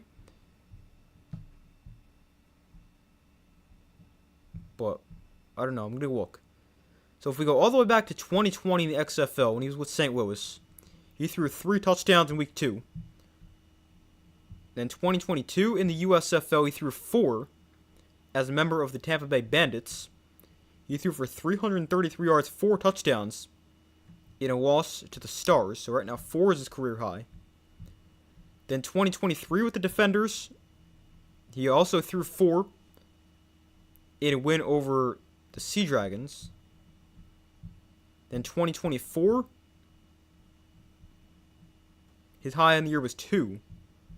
And then last year,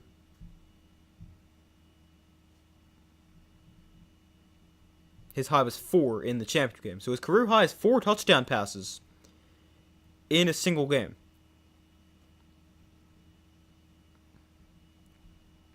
So we'll see if he can tie or potentially break that record. Or that personal best, still with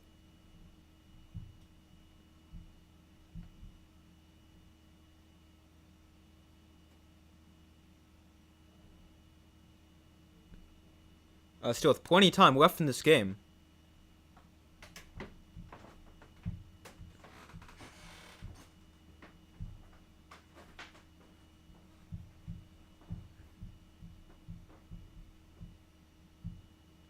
So 28-19, the Stallions going to get the ball back with 8:13 to go in the third quarter. In what has been a very fun game so far.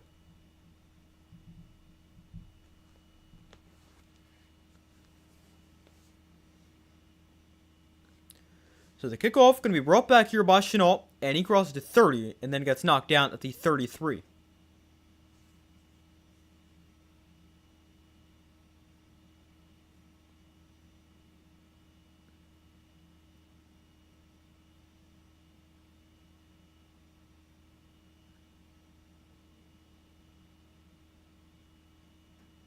Also, I'm thinking if Tayamo ends up throwing 5 touchdowns, that would be a UFL record.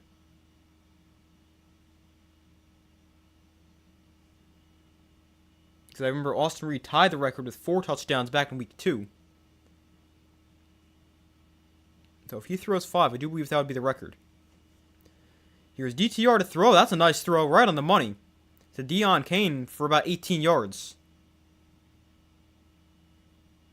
Although Kane would have swallowed it up after that one. But a nice throw for Dorian Thompson-Robinson. Getting it near midfield after just one throw. Just like the previous drive, actually. They ran it to get it out the midfield after one play. This time they throw it to get out midfield one play.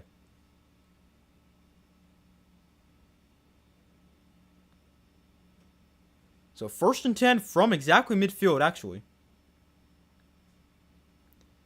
And this one, oh, wow!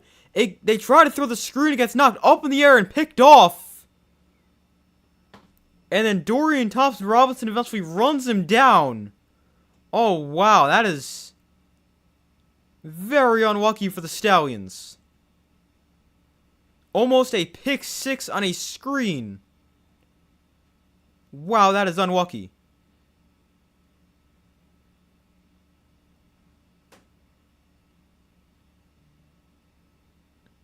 After the play, we do have unsportsmanlike conduct against the defenders. So that'll back him up 15. But Conway with a really good play. He knocks it up in the air and picks it off and almost takes it back all the way.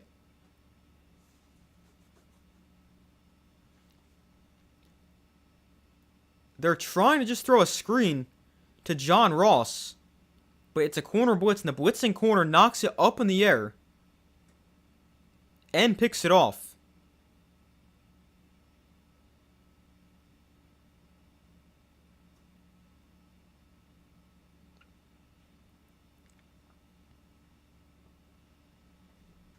Man, that is so unlucky right there if you're the Stallions.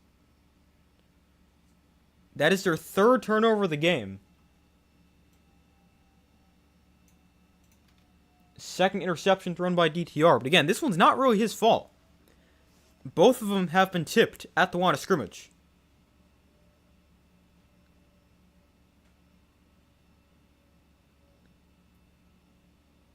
And this is a big opportunity for the defenders. Really good field position, already up by 9. An opportunity to extend that lead. This is a big opportunity for them if they can put this in the end zone. Well, the first play goes nowhere as Deion Jackson loses yards. Make it 2nd and 12.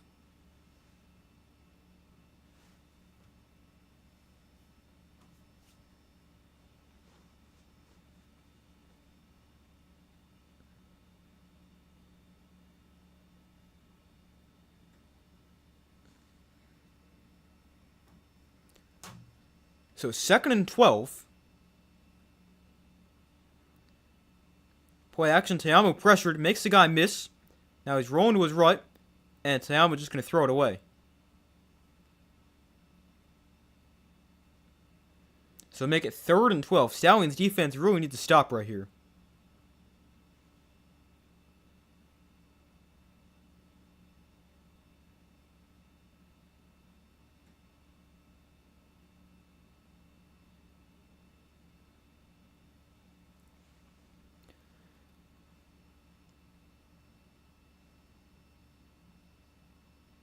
So 3rd and 12. If the Stallions defense can hold to a field goal try, that'd be a big win, especially because McCrane's been off today. He's missed 2 already. One was from 62, but still has missed twice.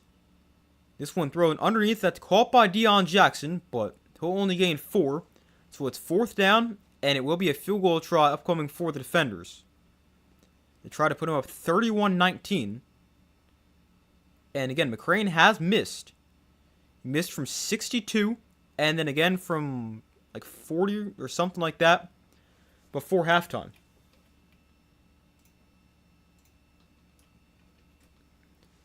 $62 and 36 is what he's missed from.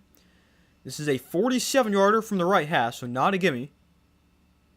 But he drills this one right down the middle. And the defenders get points off the turnover, and it's now 31-19.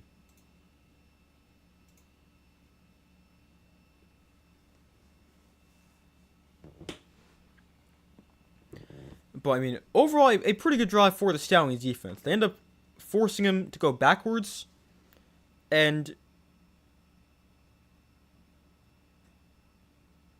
I mean, they were put in tough situations, so, I mean, all things considered, I think they did a pretty good job,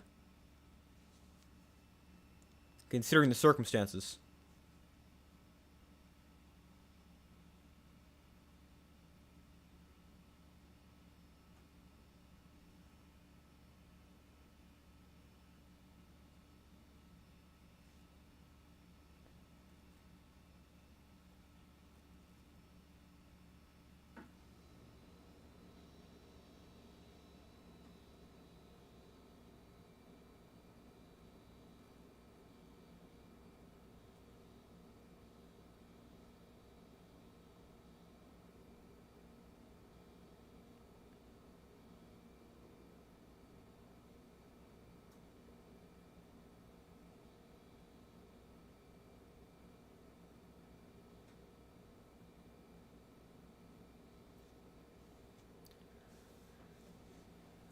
So we got a 12-point game, 31-19. The defenders lead. I'm interested to see how the Stallions offense bounces back right here because they'd moved the ball pretty effectively. They were great towards the end of the first half. They moved the ball well before they fumbled. Then they went on that 80-yard touchdown drive. Then they scored in 4 plays after halftime. And then a good start to last drive before the interception, even though it was just 1 play.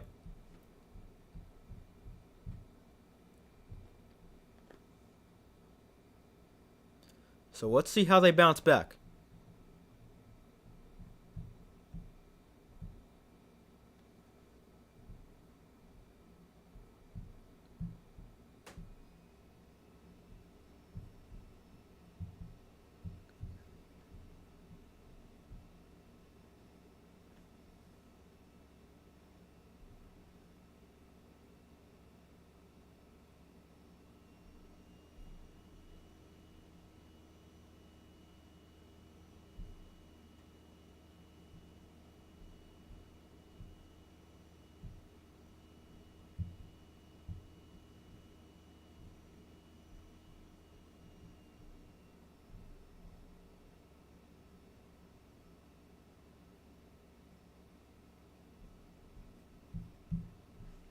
So they're now back from commercial. We'll see what the Stallions can do. So they get the ball back. Down by 12. So that is a 2-score game.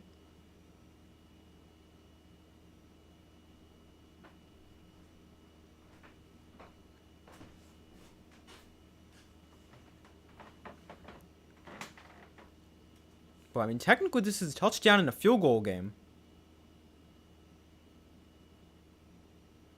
If you go for 3, I don't know if they do that, but you could go for 3 after the touchdown. That'd give you 9, then you'll need a field goal.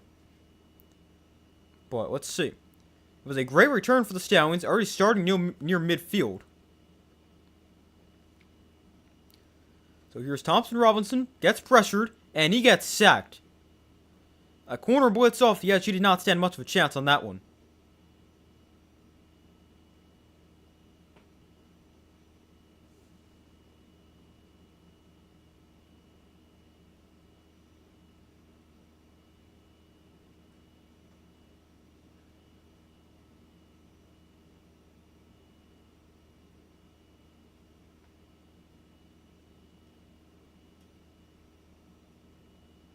So we lost 8 there, make it 2nd and 18. With 4.5 to go in the third quarter. Here's a quick throw to the outside, caught by John Ross. And he ends up bouncing off his own player, and only getting about 2.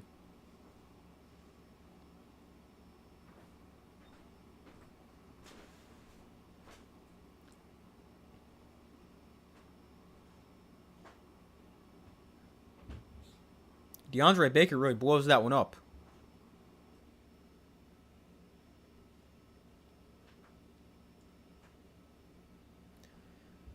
So 3rd and 15, the Stallions are only 3 for 4 on 3rd down. How have they only had 4 third downs?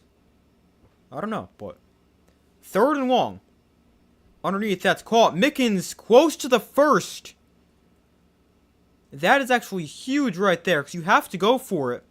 Because they started inside DC territory. So they can't punt. And getting 11 yards there on 3rd and 13. Or 3rd and 15, whatever it was. Now lets you go from much easier 4th and 2.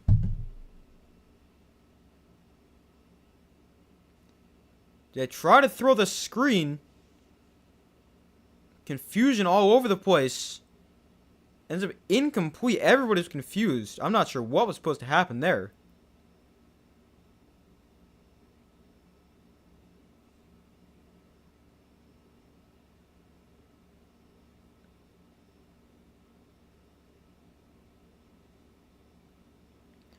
But that time the Stallions, not a great drive. They don't get a first down. They turn it over on downs. Now the defenders get it back.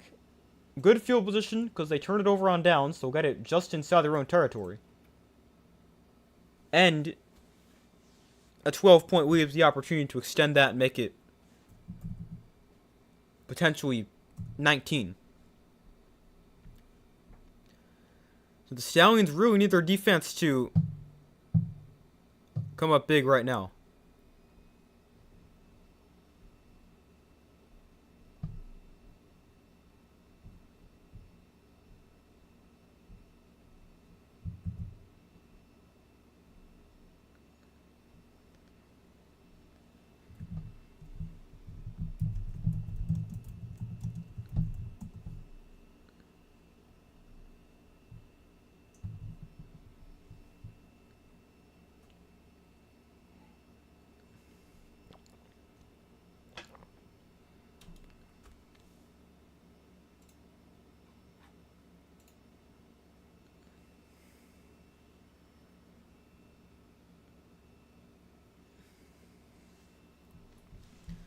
So now we got 3:15 to go in the third quarter. Defenders up 31-19.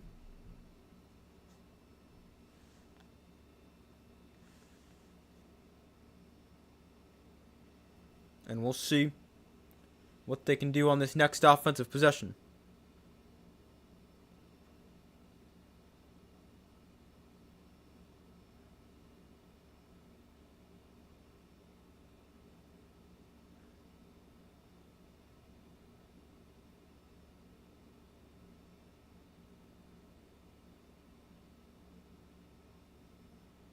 Alright, so here we go. They show the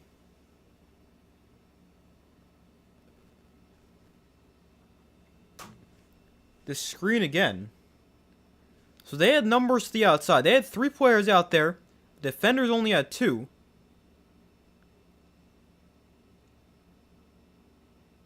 But it looks like they saw that, so they were trying to rush. DTR rushed his throw.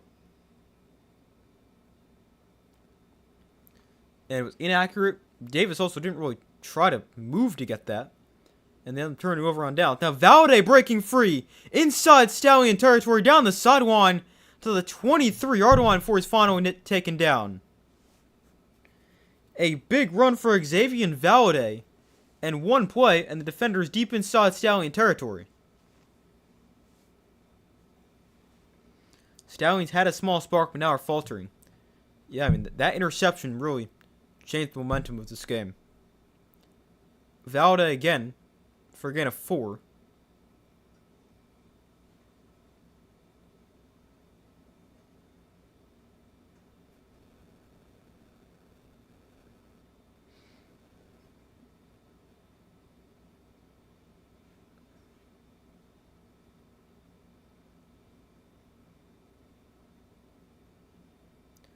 So 2nd and 6. Here's Valade again. This time not as much space. He gains a yard, maybe 2.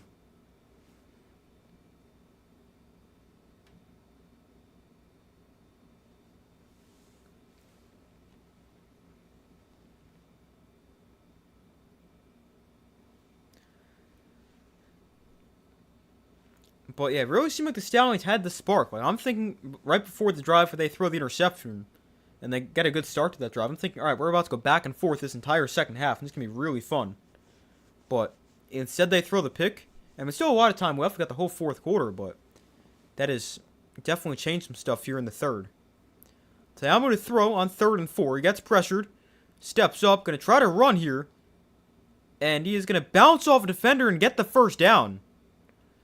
Jordan Tayamo still going. He's eventually knocked down all the way down near the 1-yard line. And it's 1st and goal DC. A tough run for Tayamo.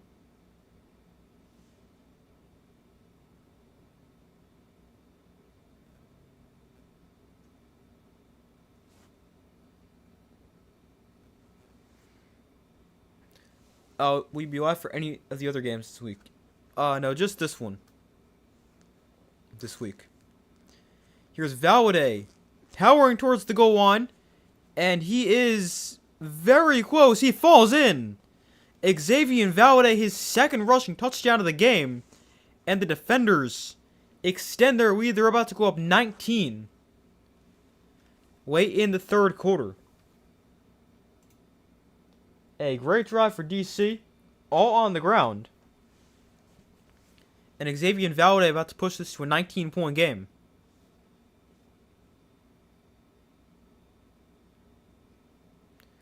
The Stallions had some guys there. Kayavitz, Zeno, Tay Crowder. Just couldn't get him on the ground without letting him fall into the end zone.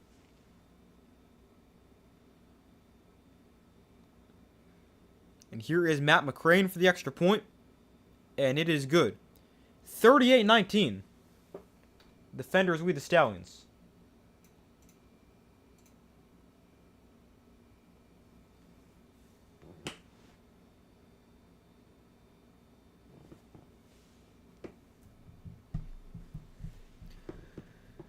But that drive for DC, I believe all on the ground. 5 plays, 59 yards. Yep, all 5 plays were run plays. Made it look easy. Defenders now up to 340 yards. 231 passing, 109 rushing. And they scored 38 points. And of course for the Stallions, the one time their offense plays pretty well. I mean, I say pretty well because it's kind of good for their standards this year. But the one time the offense actually looks decent, the defense goes and gives up 38 points in 3 quarters. That's kind of like the Battlehawks game too. The offense scores 30 and the defense allows 34.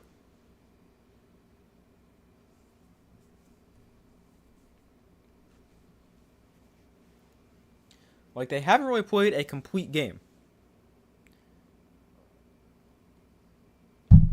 Like, I'm going to pull up their schedule. But week 1,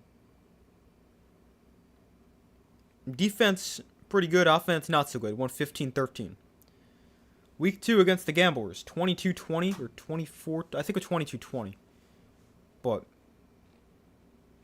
I mean, really neither played well in that game. Defense could not stop the run. The offense, nothing great. Then week 3, the Battlehawks, obviously just talked about. Then last week, the defense is pretty good. Only lost 16, but the offense got shut out. And they just cannot play a complete game.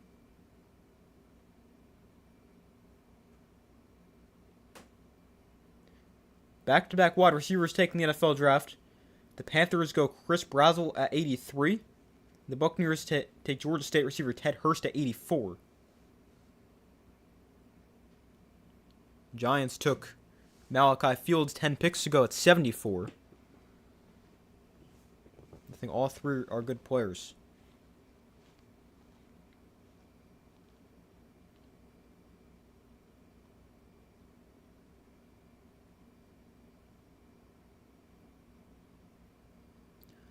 So they're back from commercial. The defenders kick it off. Stallions get it back with 55 seconds left in the 3rd quarter. Here is Chenault on the return. And Chenault does not have much space. And he gets taken down at the 27. Now he is still down. Hopefully he's okay.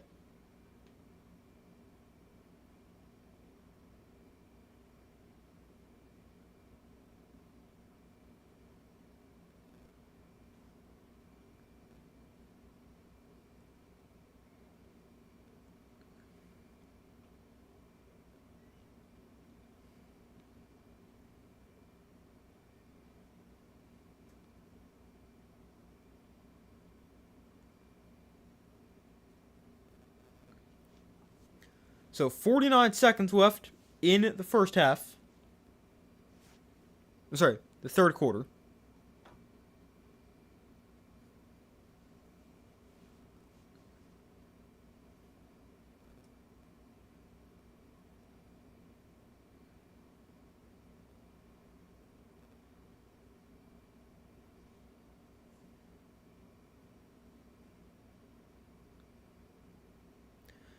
So 1st and 10 here from the 28. Let's see what DTR on the offense can do. Pump fake the screen. Now throw up the seam. A sliding catch by Mickens. Almost got his head taken off, so it's a good thing he was sliding. But a nice throw and catch. And a 1st down for the Stallions. And let's see if this offense can mount the comeback. making 7 catches, 83 yards.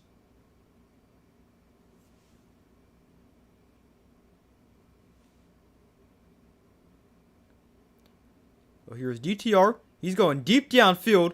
Wants Deion Kane. Incomplete. Kane had also stepped out of bounds. I don't think he would have been even allowed to touch it.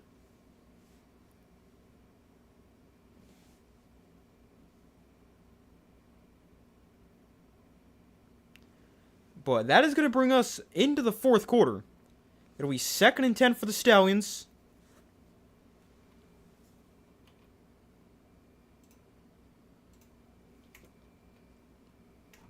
But the defenders up 38-19. Going to the fourth. Been seeing some rumors the Eagles want Booty included in the trade for A.J. Brown. Not a fan of that. Yeah, I wouldn't want that either if I was the Patriots. I would want to keep him. I really don't know what the return is going to look like. Because the Eagles obviously want a lot back, but I don't know how much they're going to get back. It's also strange they have to wait till after June 1st to trade him because of like money stuff, but the interesting thing is that means you're not going to get a pick back for this year. It's going to be a next year pick.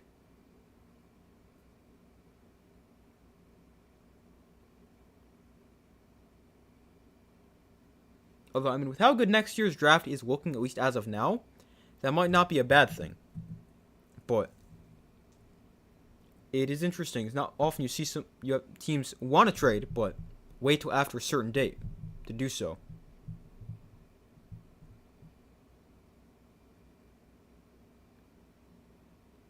But yeah, if I was the Patriots, I would not want to go with Kayshon Boutte.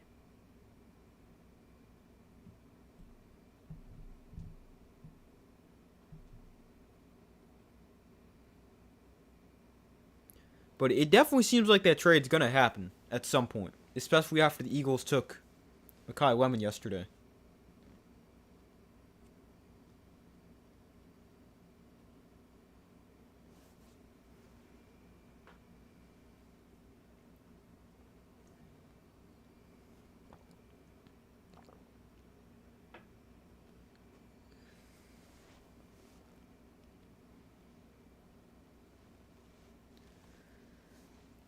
So we go to the fourth quarter. Defenders. I'm thinking about the Patriots and reading your comment again. But the Defenders up 38-19. Trying to win their 4th game in a row. Stallions in danger of losing their 4th game in a row.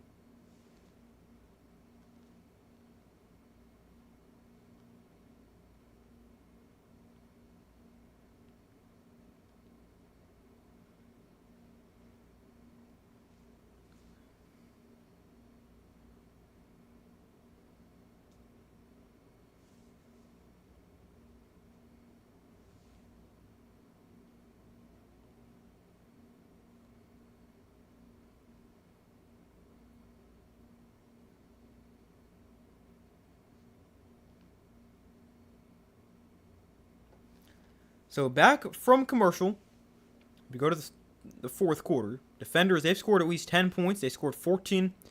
They scored at least 10 points in second and third. 14 in the second, 17 in the third. And a bunch of people moving early here. Both sides. Let's see who they call this on. They're going to call it against the Stallions.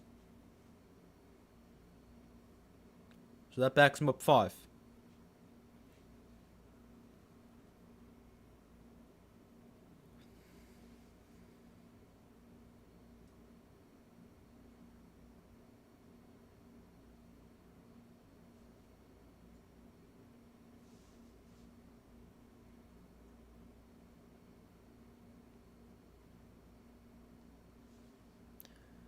So 2nd and 15 after the false start.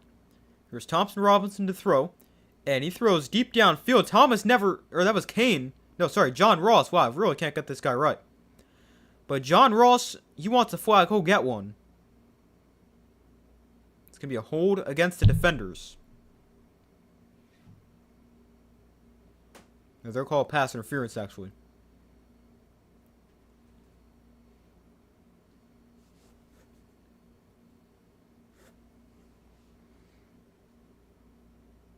Yeah, that's definitely a hold. Some stuff you've seen saying a first, a fourth, and Booty, a first, a third, and Kyle Williams, a first, a second, and Pop Douglas. Seems like kind of a lot, but I mean, AJ Brown can be a good player. DTR going deep, downfield, wide open receiver, but he's out of bounds. Deon Cain out of bounds when he catches the ball. And it's second down.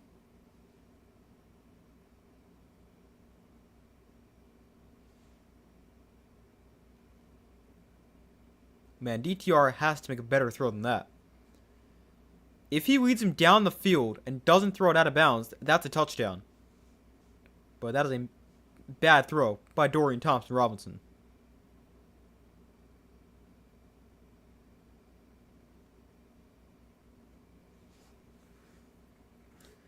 So now 2nd and 10.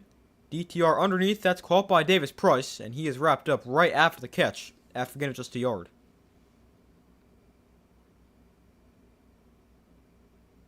And yes, a 2027 first. You know, I mean, I'm thinking that sounds like a lot, but it is. I mean, AJ Brown, he still had like 1,000 yards this year in what was considered a down year for him. Overall, pretty bad year. So, I mean, maybe it is worth it. 3rd and 9. Throw to the outside. That's caught by Deon Cain. Short of the first down. Got about 5, so it'll be 4th and roughly 3.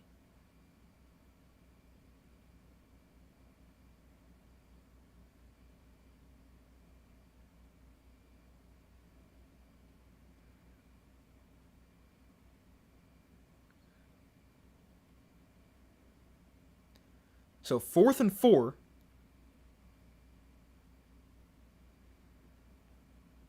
Stallions can go for it. And we've got another flag down, a false start against the Stallions. Can back them up to 4th and 9. They call it against the tight end Jordan Thomas.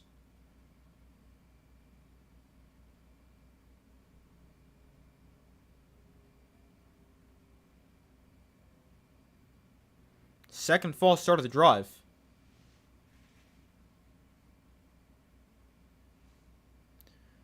So they still have to go for it.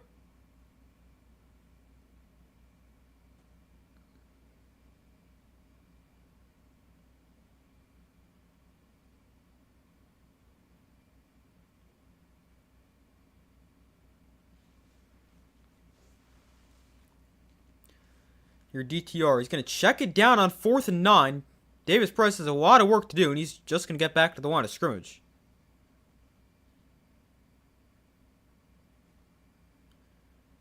But the defenders' defense, another stop. And they're up by 19. And they get the ball back with about 12:45 to go in the 4th quarter.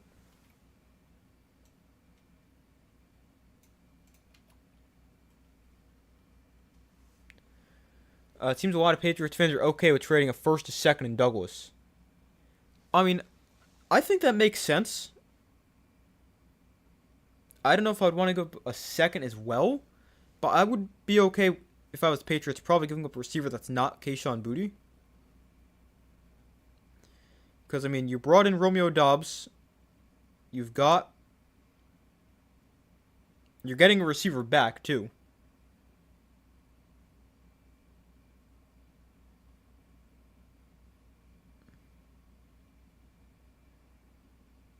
I mean, yeah, I would probably be okay with that if I was the Patriots. Because, I mean, you got Dobbs, you've got Matt Collins. Obviously, Kayshon Boutte. There's only so many guys who can play at a time, so.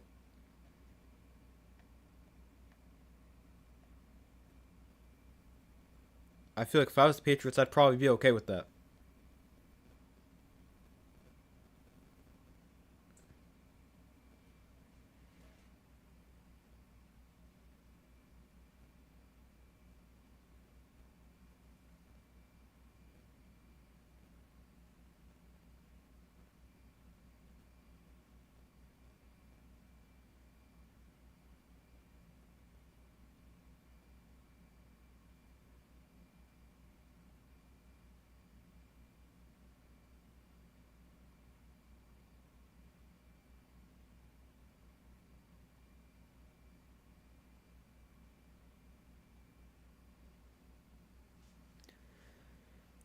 But we wait for them to come back from commercial.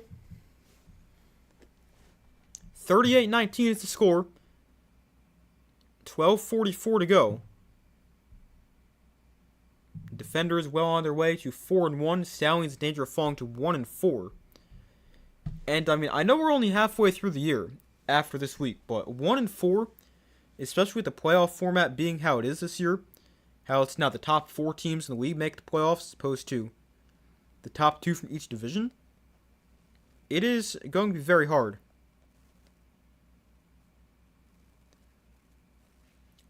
For the Stallions to get into the playoffs after a 1-4 start.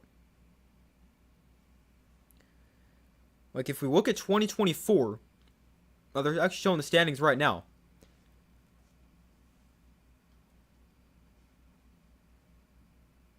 There's one that included Hollins, can't remember the details. Okay. Yeah, I'd be okay giving up a receiver like Mac Hollins. Like, I mean, he's solid, but I don't really think it's going to be a huge loss if you trade him away, or really one of the other receivers not named Kayshon Boutte. Abram Smith runs free in a 4. But I'm pulling up the standings right now. Like, if we compare it this year to the previous years, and just say the top 4 teams in the league made the playoffs, in 2024 you need to be at least 7-3. Last year you needed to be 6-4. And then I'll go back to the USFL and XFL in 2022 and 2023 to see what you need it to be. But the Stallions are at a point where if they lose this game, which is looking like they're going to, they're going to need to win out if they want to have any chance at the playoffs.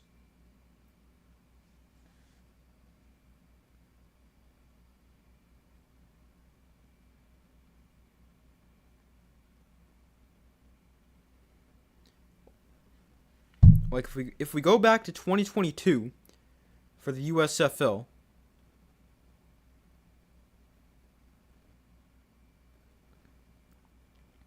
and the top 4 teams made it, you would have needed to be...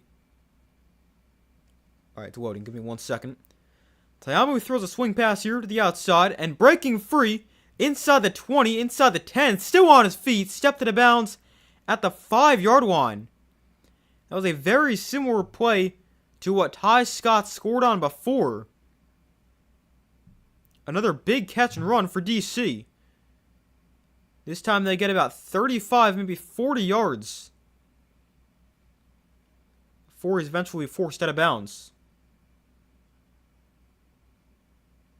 Stallions win out, 0% chance of that. I know, like, that's just saying, even if they win out, they're still not even guaranteed to make the playoffs. And even winning out is very unlikely with how they've looked so far.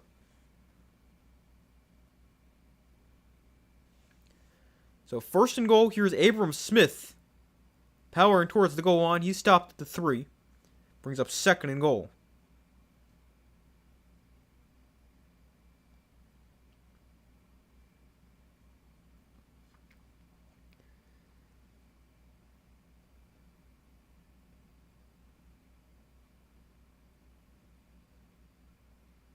If we go back to the USFL in 2022, by the way, you needed to be 6-4 to make the playoffs.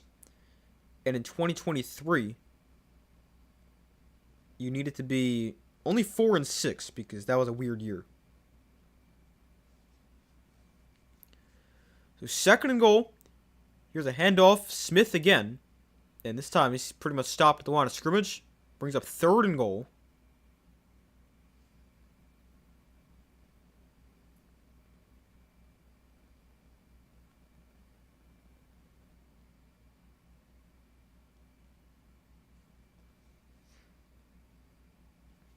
And then I'll pull up the XFL in 2023. I think it needs to be like 7-3 to get in there.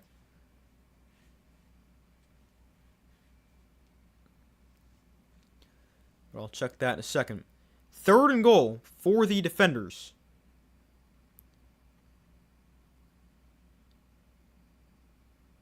Tayamu hands off. Abram Smith. Blockers in front. He's in. Touchdown defenders. No, wait. They're going to mark him short? They're going to mark him just short. Wow, I thought he got in.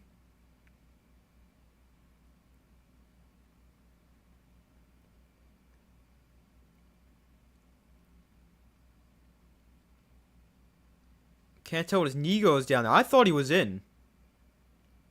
But the ref marked him short.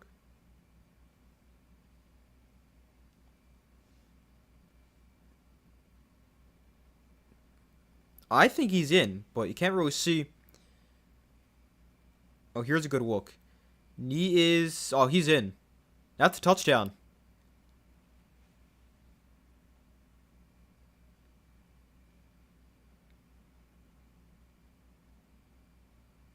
The defenders are going to challenge.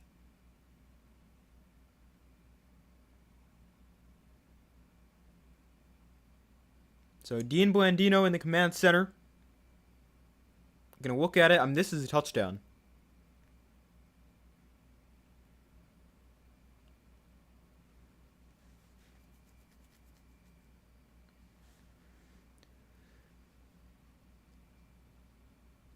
So the knee goes down. Yeah, that's a touchdown. The ruling on the field was no touchdown, so there's got to be enough evidence to overturn it. But, this should be a touchdown.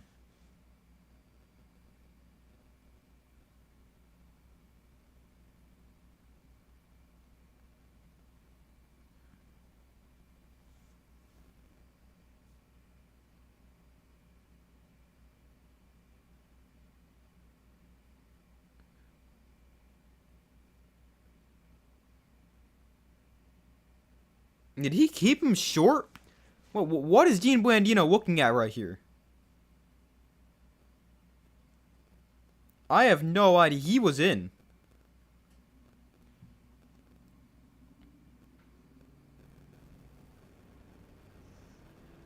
That's a touchdown. But they mark him short. 4th and goal from, like, the 1-inch line. They're going to go for it. Tayamu throws, call for the touchdown. Briley Moore with the catch. Tayamu with his 4th touchdown of the game. And the defenders into the end zone anyway. Should have been the play before. But instead they're in on 4th down. And they're about to go up 45-19. They get everyone thinking they're going to run the ball. So everybody attacks Abram Smith, leaving Briley Moore wide open for a touchdown.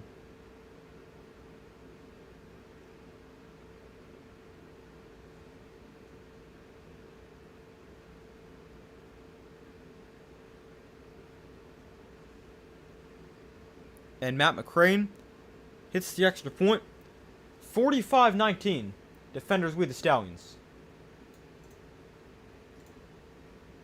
Man, it did not look like it was going to be this type of game, especially early in the 3rd quarter. Stallions go out, score that touchdown. Defenders get it back. They score a touchdown, but then the Stallions throw the pick, and since then, it's been all defenders. Since that interception, the defenders are outscoring the Stallions 17-0.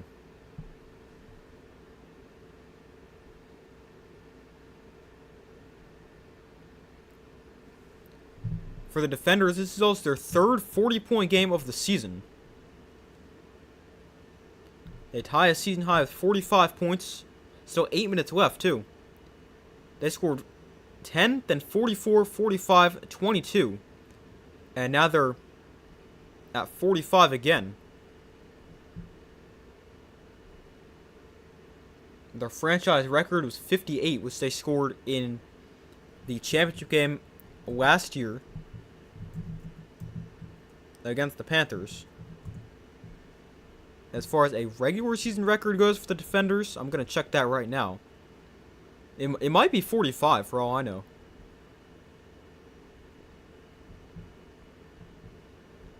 Let's see. We'll go back to 2020.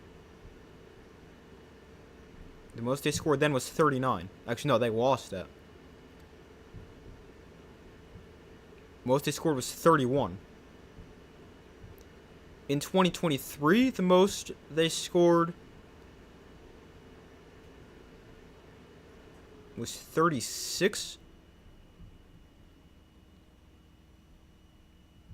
2024, they weren't very good.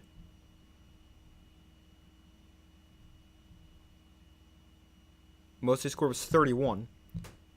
And then last year, the most they scored is 58 in the championship game. But in the regular season, they scored 37.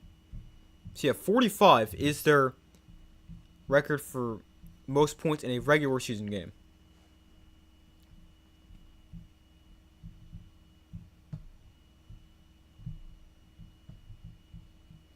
Birmingham fans has to be disgusted. Yeah, I mean,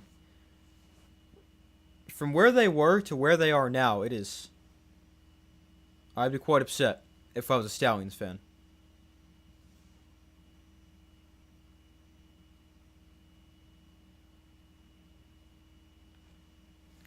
Like last year, they took a step back. Like they were not nearly as good last year, but last year they also had like half their team on IR by like week 3.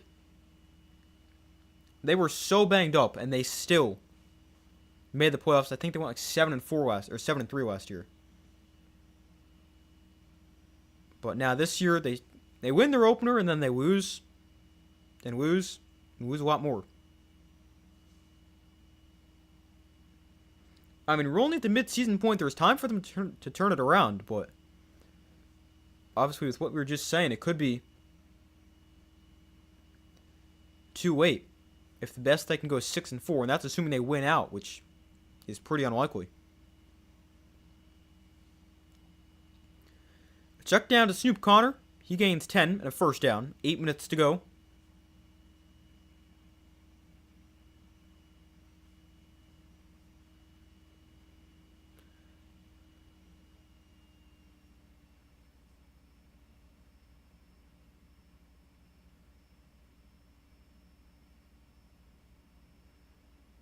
So 1st and 10, DTR has time, and again I'll check down to Connor. He makes a move and gains 7 on the catch and run out of the 41-yard line.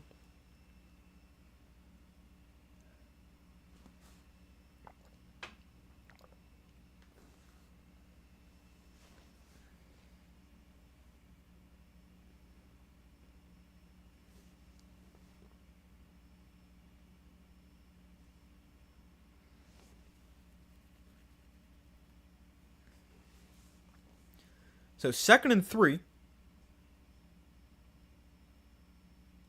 DTR going to look to throw again. And he throws outside. That is caught. Jaden Mickens. He's like the one guy who's played pretty well in this game for the Stallions.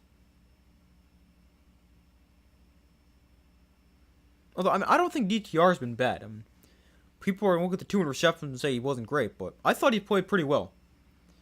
Because, I mean, neither interception you can put on him. The one got tipped at the line, and the other was just an unreal defensive play that also got tipped at the line of scrimmage. So, I mean, you really can't put either one on him. Now, I'm not saying he didn't make some bad throws. He had one that should have been picked off, and another that could have gotten picked off. So, I mean, maybe it really is he has 2 deserving interceptions, or 2 that should have been picked off, and 2 undeserving interceptions, so it kind of evens itself out. But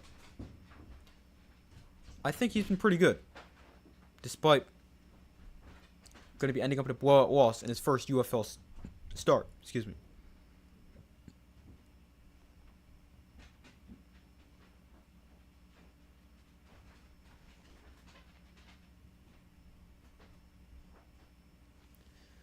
After the play here, we got a personal foul against the Stallions.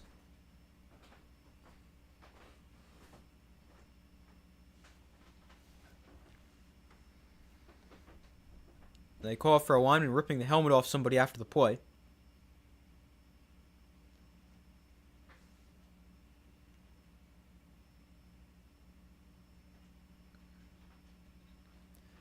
Question. Do you know why Dobbs wears that type of helmet?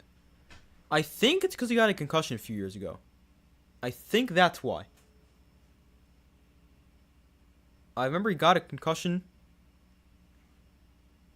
I think he only started wearing it after he got the concussion.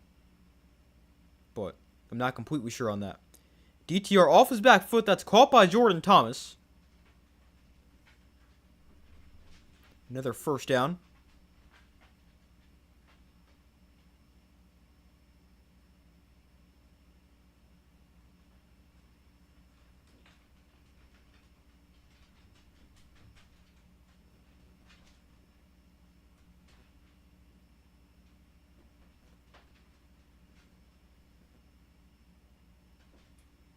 So 1st and 10 from the 43. DTR to throw again. He's going deep downfield. Deon Cain the target, and it's almost intercepted. Cain comes away with it, but it's incomplete.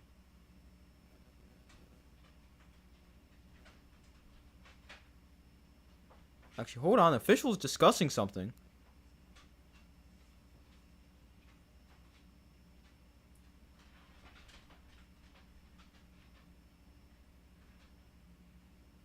No, it's going to stay incomplete.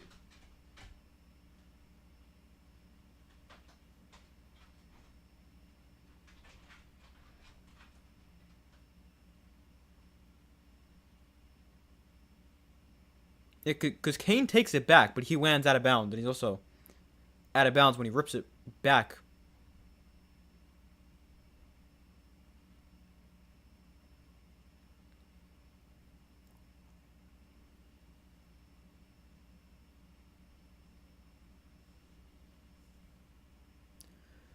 But 2nd and 10 after the incompletion. Thompson Robinson to throw again. And he goes deep downfield, way too high for Deon Cain. And it's incomplete. 3rd and 10.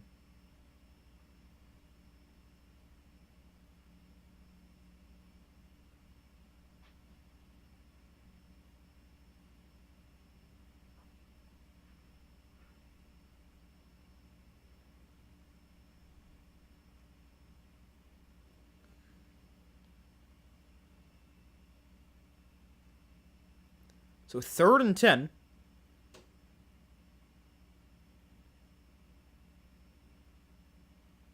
DTR over the middle. That one's dropped. Dropped by the tight end Jordan Thomas. And it's now 4th down. And that one's got to be caught.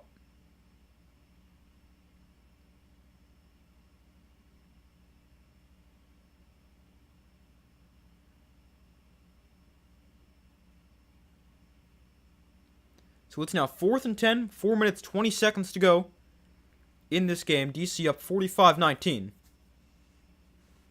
The official attendance for the game just got announced. 8,120. So, I mean, not very good. That's less than 10,000 people, or 10,000 less than they had last week, but still an okay number for the Stallions. But could have been better.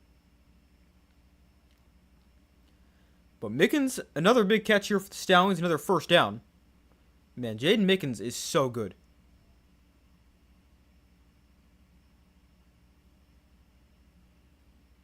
He's up to 100 yards receiving, DTR nearly 300 passing. DTR again, and that one's caught by Barber, and he's down to the 12-yard line. And that puts Dorian Thompson-Robinson over 300 yards, passing in his first UFL start.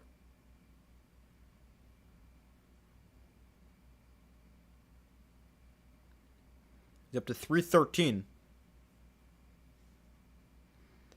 And on this drive, 7 for 10, 79 yards. Gonna throw it again here. Underneath, that one is off the hands of Deon Cain and incomplete.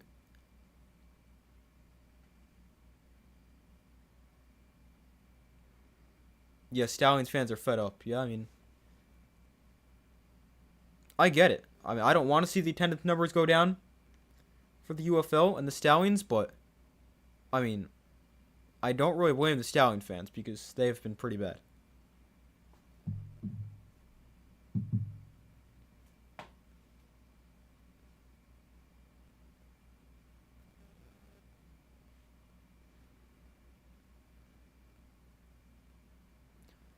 So 2nd and 10. Defenders bring a blitz. Thompson Robinson throws. Dropped again. Man, these guys got to catch the ball. That time Barber drops it. And it's 3rd and 10.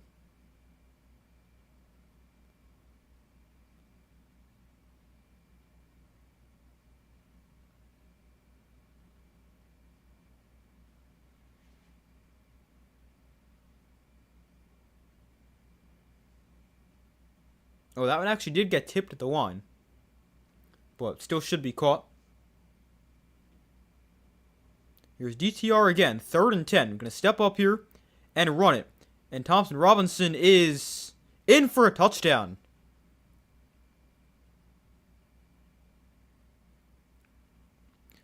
Dorian Thompson Robinson, a rushing touchdown. Overall, a pretty good drive for him. And he's given the Stallions offense some life in this game. This offense looks maybe as good as they have all year.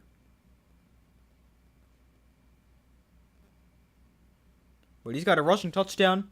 3 total touchdowns over 300 yards passing. He's got a really good Stallions debut. They're going to go for a 3-point attempt.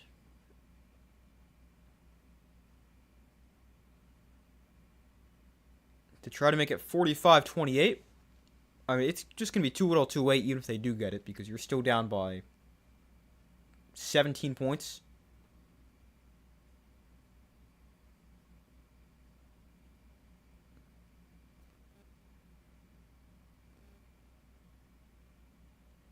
But, I mean, at least you can make it look a little closer.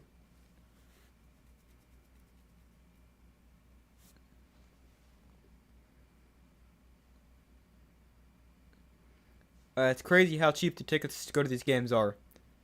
Tickets to Storm games, $10, $20, and $30. Yeah, I mean, it's crazy how cheap they are.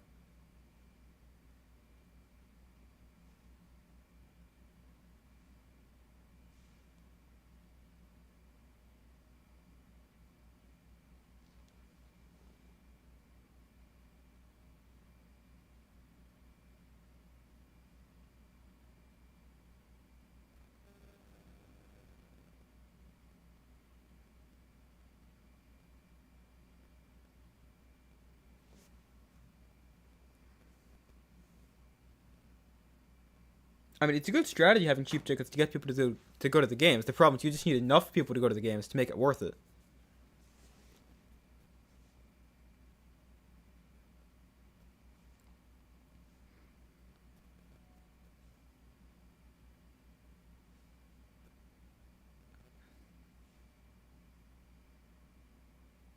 Stallions going for 3. DTR looks to throw, gets pressured. Stiff arms guy rolling right. And now he's running out of space. And he'll just throw to the end zone. Flag is down. And it eventually gets caught by Thomas. Wow. Off a few deflections, it finds its way to Jordan Thomas. And he makes the catch and he's in the end zone. But we'll see if it stands with the flag on the field. It will stand. So the 3-point attempt is good as it finds its way to Jordan Thomas. It was actually very similar to the 2-point attempt they had before, where it got tipped up in the air and eventually found its way to Thomas, although that one he didn't catch. This one he comes away with.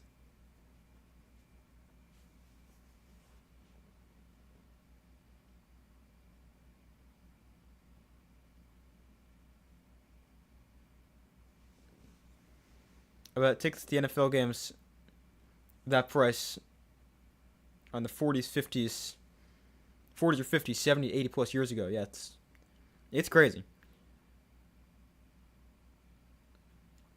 I mean, that is the good thing about the UFL. Tickets are very affordable. I mean, people are just going to say, oh, because nobody cares about the UFL. I mean, they're just...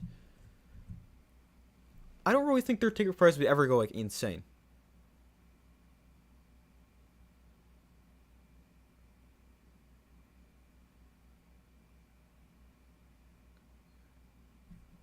But, yeah, it is nice that people have affordable tickets.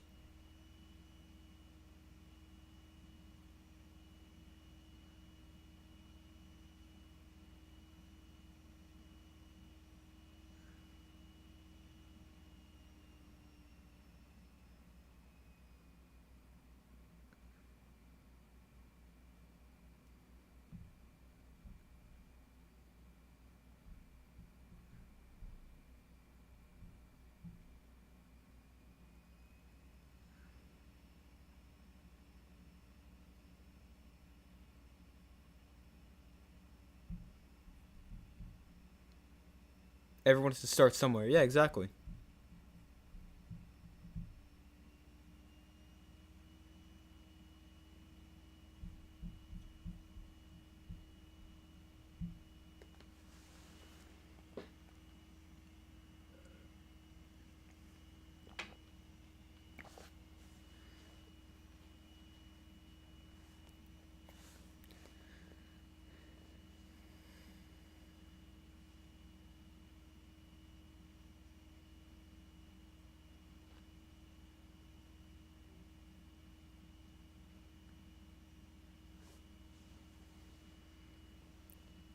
Now the Stallions gonna go for the alternative to the onside kick.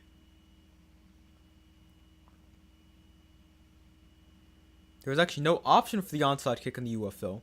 This is the onside kick instead. 4th and 12 from your own 28. If you get it, you keep possession. So here we go. 4th and 12 from the 28.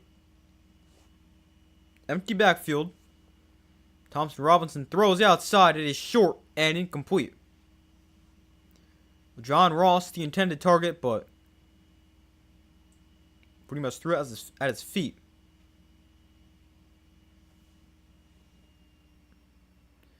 But the defenders will get the ball.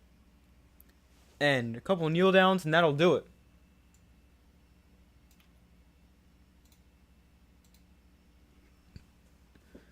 Final score is going to be 45-28. The defenders going to improve to 4-1 on the year. The Stallions going to fall to 1-4.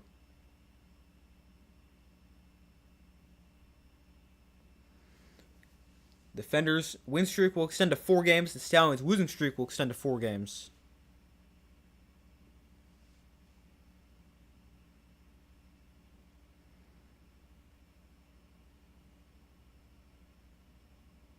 Interesting to see them not taking a knee, because they can kneel it out.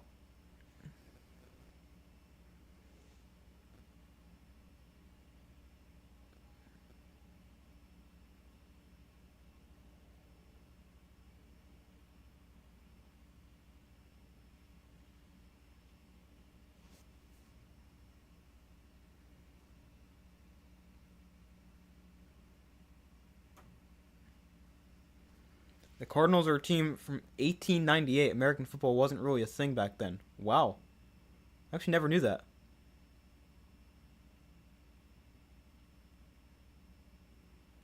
Here's another handoff. Another 2 yards for the defenders. And then one more play, and that'll do it.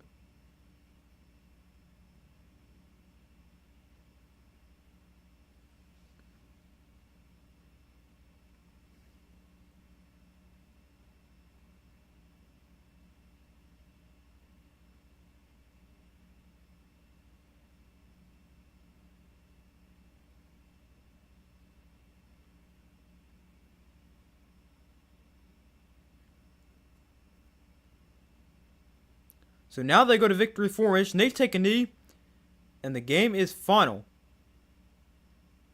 45-28. The defenders with the win. A dominant showing in Birmingham for the defenders.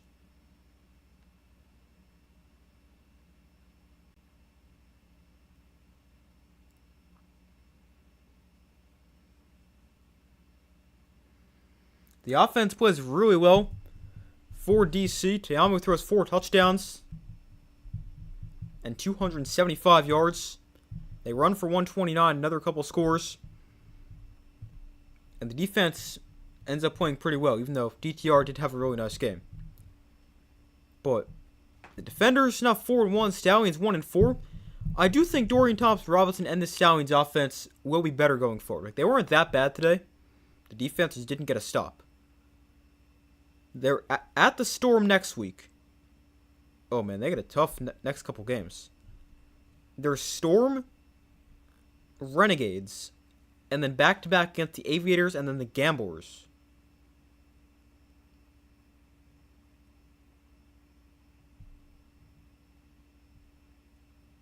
So, I mean, they got a tough next couple games, and who knows, by the time they play the Aviators, they could be playing well. But I definitely think the Stallions will snap the losing streak at some point. They're not going to go 1-9. At least you wouldn't think so. And I do think this offense is headed in the right direction. Although I did also say that at the same time, they scored 30 and lost to the Battlehawks. I said the offense headed in the right direction. I think they turned over 3 times, scored 30 points. Against a great defense, they're going to be a lot better. And then next week they got shut out. So maybe that's not the case, but I do think this offense will be better. But only time will tell. I think most fans think the Bears and Packers are the oldest teams, but the Cardinals, to them, hold our beer. Yeah, exactly. I didn't even know that. That's crazy.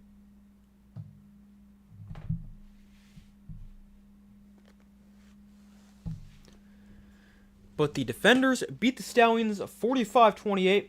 That is where I'm going to end this stream, everybody. Thank you guys for watching. Hope you guys enjoyed the stream. Be sure to like the video, or like the stream, subscribe, turn on notifications. Got a lot of videos upcoming related to the UFL, the NFL draft. A lot of content on the way, so be sure to subscribe, turn on notifications so you guys don't miss that. But yeah, thank you guys for watching. Hope you guys enjoyed the stream. Be sure to like, subscribe, turn on notifications. And I hope you guys have a great rest of your day or night. And I'll see you guys in the next video.